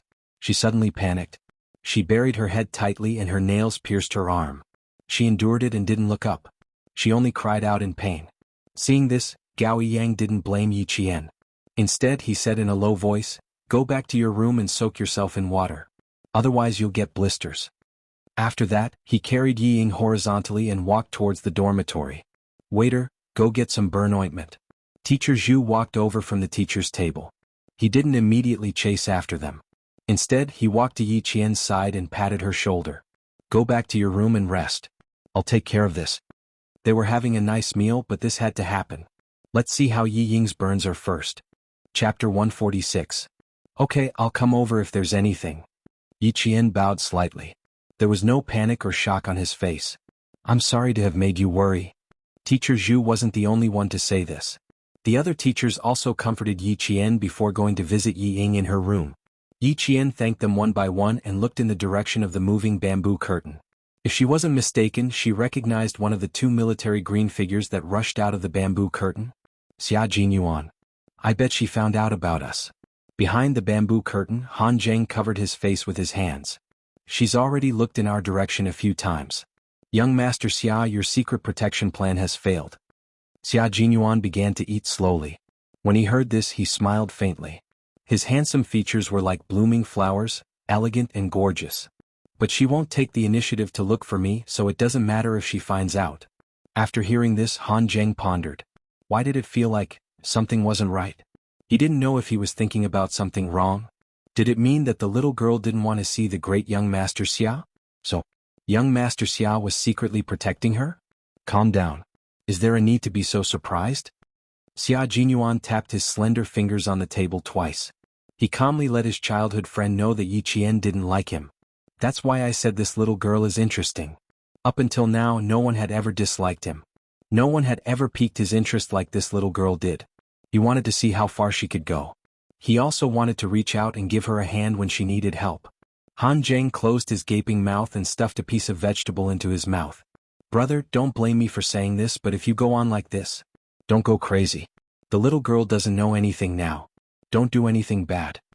Oh my God, he was really worried. If he was interested in a little girl, no one would have to worry about him going crazy. How could a playboy like him linger over a flower? But young Master Xia was different. Everyone in the family was infatuated. From Master Xia to Commander-in-Chief Xia. In his mother's words, Family Xia was the best man in the world. Whoever married into a family Xia was destined to enjoy life. If the little girl didn't appreciate it and young Master Xia forced himself on her, just thinking about it made him worried. Xia Jinyuan was already too lazy to pay attention to his childhood friend who was immersed in his own imagination. With the little girl's skills, if he really wanted to do something bad, the silver wire wrapped around his neck. Moreover, she was only 14, and he didn't have a strange fetish like pedophilia. When Xia Jinyuan and another man who walked with a flirtatious charm appeared at the ground floor of the farmhouse, Yi Jian, who was also sitting on the balcony, did not sleep. She curled her lips slightly. Walking along the cobblestone path from the orchard, Xia Jinyuan stopped in his tracks and looked up at the balcony. Under the yellow light, his elegant and handsome face suddenly gave Yi Qian the illusion that he had traveled back in time. Bathed in the light, the man had handsome eyebrows and slender eyes. His eyes were as deep and vast as the blue dome of heaven. His thin lips curved into a faint smile. He was as elegant as an orchid and had a natural elegance. He was like the noblest person in the ancient imperial city, dressed in luxurious clothing. Chapter 147. Their eyes met. Xia Jinyuan placed his right hand on his forehead and waved it away gracefully. He smiled and said, "Good night, little fox." "Good night." Yi Qian lowered his gaze and looked at Xia Jinyuan's handsome face. His faint smile was as free as the wind. She waited until Xia Jinyuan entered the building before she sat back down on the rattan chair to admire the starry night sky. Her state of mind was tranquil, but Yi Ying's state of mind was like a hurricane passing through. She stared at Gao Yang with tears in her eyes. Suppressing the hatred in her heart, she asked in a hoarse voice, "So, you think I did it on purpose?" "Whether you did it on purpose or not, Ying, it doesn't mean what other people think." Gao Yang took the ointment from the waiter and applied it on her reddened calves and insteps. "Ask yourself if you did it on purpose or not." Ying was so angry that she laughed. "Why should I ask myself? I'm the one who's hurt, not Yi Qian." Gao Yang looked carefully. "I'm the one who's hurt. If I did it on purpose, why would I hurt myself? Damn it. Why is everyone suspecting me?" Even the boys who liked her remained silent in the face of the teacher's intentional or unintentional questioning. They didn't stand up to speak up for her. "I know. You think I'm just trying to win your trust, right?" "Haha, Gao Yang, I originally thought that you understood me, but now it seems that I was thinking too much." Yi Ying laughed self-deprecatingly. Her beautiful face was filled with desolation. Change, everything has changed. You've all changed. In the past they only trusted her. But now they only trusted Yi Qian. Even if they were the ones who got hurt, they would rather believe that Yi Qian was innocent and that she had ulterior motives. They've changed. They've all changed. Why did she still lose to Yi Qian even though she tried so hard? Why was it so unfair? Gao Yang pursed his lips and looked at the stubborn Yi Ying. He gently put down her legs and sighed after a long time. "It's not that we've changed, Ying. It's just that you haven't recognized the truth. The old Yi Qian is no longer around. She no longer listens to you and you're starting to worry." Gao Yang sat down in the chair and looked calmly at the girl who had tears in her eyes. "You're afraid that Yi Qian's light will overshadow yours. You began to worry that one day, everyone would think that Yi Qian was more capable than you, that he was more successful than you. That's why you started to panic. You started to go around trying to prove that you're better than Yi Qian." After all, he knew Ying well. Every word he said hit the nail on the head, directly exposing the darkness in the depths of Yi Ying's heart. This caused her to panic instantly. Faced with the bloody truth, Yi Ying was so angry that her whole body trembled. Nonsense. Why should I be worried? I've always been more outstanding than her. Shut up, stop talking. Don't say another word. If he didn't let her see the truth earlier, it would only have a deeper impact on her future. Gao Yang looked at her deeply, got up and closed the half-closed door. Outside the door, a few girls who were eavesdropping were caught red-handed and left awkwardly. Soon Yi Qian found out about the matter. After hearing it, he smiled faintly and said, "I didn't expect Gao Yang to be so understanding. I really couldn't tell in the past." He really couldn't tell. But he knew that Yi Ying would definitely not be persuaded by him to come to her senses. Chapter 148. Because no one in this world knew Yi Ying better than she did. Yi Qian's guess was proven correct. It wasn't until 10 o'clock at night that the students returned to their dorms after playing poker. They saw the usually cold Gao Yang storming out of the room with a furious expression. Yi Ying's soft sobs could be heard from the room where the door was not closed. Yi Qian, who was about to go to bed, smiled lightly and didn't say anything about it. Gao Yang definitely wouldn't have an easy time tomorrow. Yi Ying was the type of person who would make everyone else uncomfortable as long as she was uncomfortable. Suddenly Yi Jian, who had closed her eyes, opened her eyes. She said to the girl who slept in the single bed next door, "Do you know the girl who slept in the same room as Yi Ying? Why don't we just let her sleep with us?" If Yi Ying was going to cause trouble, she didn't want to implicate others. When the girl from the capital heard this, she thought it was a good idea. "Why didn't I think of that? If we combine the beds, won't the three of us be able to sleep together?" She got out of bed, took off her shoes and walked outside. "Wait for me to come back so we can move the beds together." Yi Qian agreed with a smile. When the two girls from the capital came over, she had already moved the beds. With one more friend, the three of them chatted until 1 o'clock in the morning before they fell asleep. Early in the morning, when Yi Qian came back from her run, she saw Teacher Zhu and a few other teachers from experimental middle school standing in the corridor with serious expressions. A student ran over from the orchard and said breathlessly, "No, we looked everywhere, but there was no one." Yi Qian's gaze turned cold and she quickly walked over. When she saw Teacher Zhu, she said in a hurried voice, "Yi Qian, did you see Ying?" Ying, who was supposed to be in the orchard, was missing. Just as Yi Qian said if she was unhappy she would make everyone unhappy. Nothing in the room was touched. Even the bed looked like it hadn't been slept in. The blankets and sheets were neat and tidy, without a single wrinkle. The disposable slippers and the things in the bathroom were untouched. It was as if no one had been in the room at all. Yi Qian stood there quietly, his gaze fixed on the pillow. Downstairs, Gao Yang, with beads of sweat on his temples, was surrounded by cold air. He turned a deaf ear to the teacher's call and directly rushed to the second floor. Teacher Zhu realized that something was wrong with Gao Yang and hurried up to him. Someone said, "Yi Qian is upstairs." This made everyone's heart skip a beat, and they all chased after Gao Yang. Hearing the commotion outside, Yi Qian stood beside the single bed where Ying used to sleep. When he moved the pillow away, Gao Yang rushed in with the morning fog. He asked coldly, "Did she come to see you last night? Shouldn't you be the last person to see her last night, Gao Yang?" His question made Yi Qian's eyes turn cold. After he moved the pillow away, he reached into the seam of the bed. Gao Yang, with a frosty look in his eyes, walked closer and handed a bottle of mineral water to Yi Qian. "I found 2 bottles like this by the stream. One is yours and the other is the one Ying drank from. When I left last night, Ying didn't finish this bottle of water. And you didn't finish the bottle of water on the dining table." His words made the students who followed him into the room unhappy. "Hey, are you kidding me?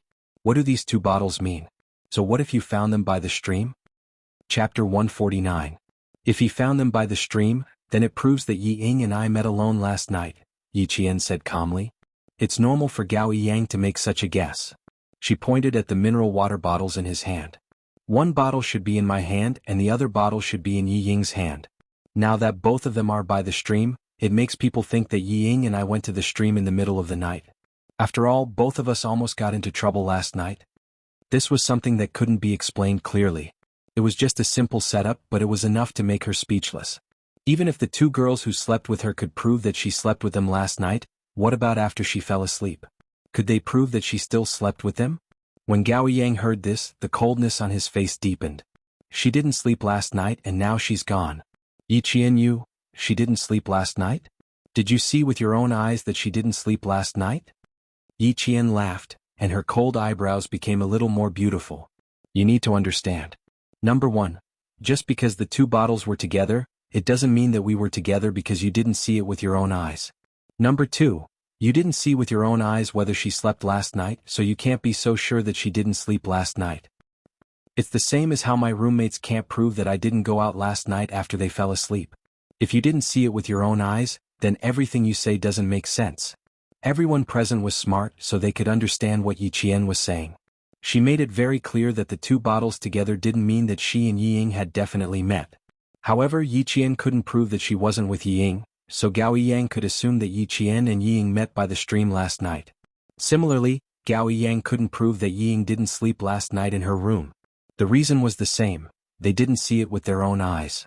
Working with a bunch of highly intelligent students as teachers, it was quite stressful. What they were thinking was also what the students were thinking. Yi Qian walked over to Mr. Li and Mr. Zhu.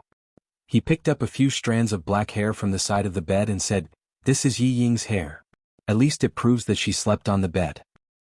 As for why she tidied up the room so neatly, we have to find her to find out. She had clearly slept on the bed, yet she wanted everyone to misunderstand that she hadn't."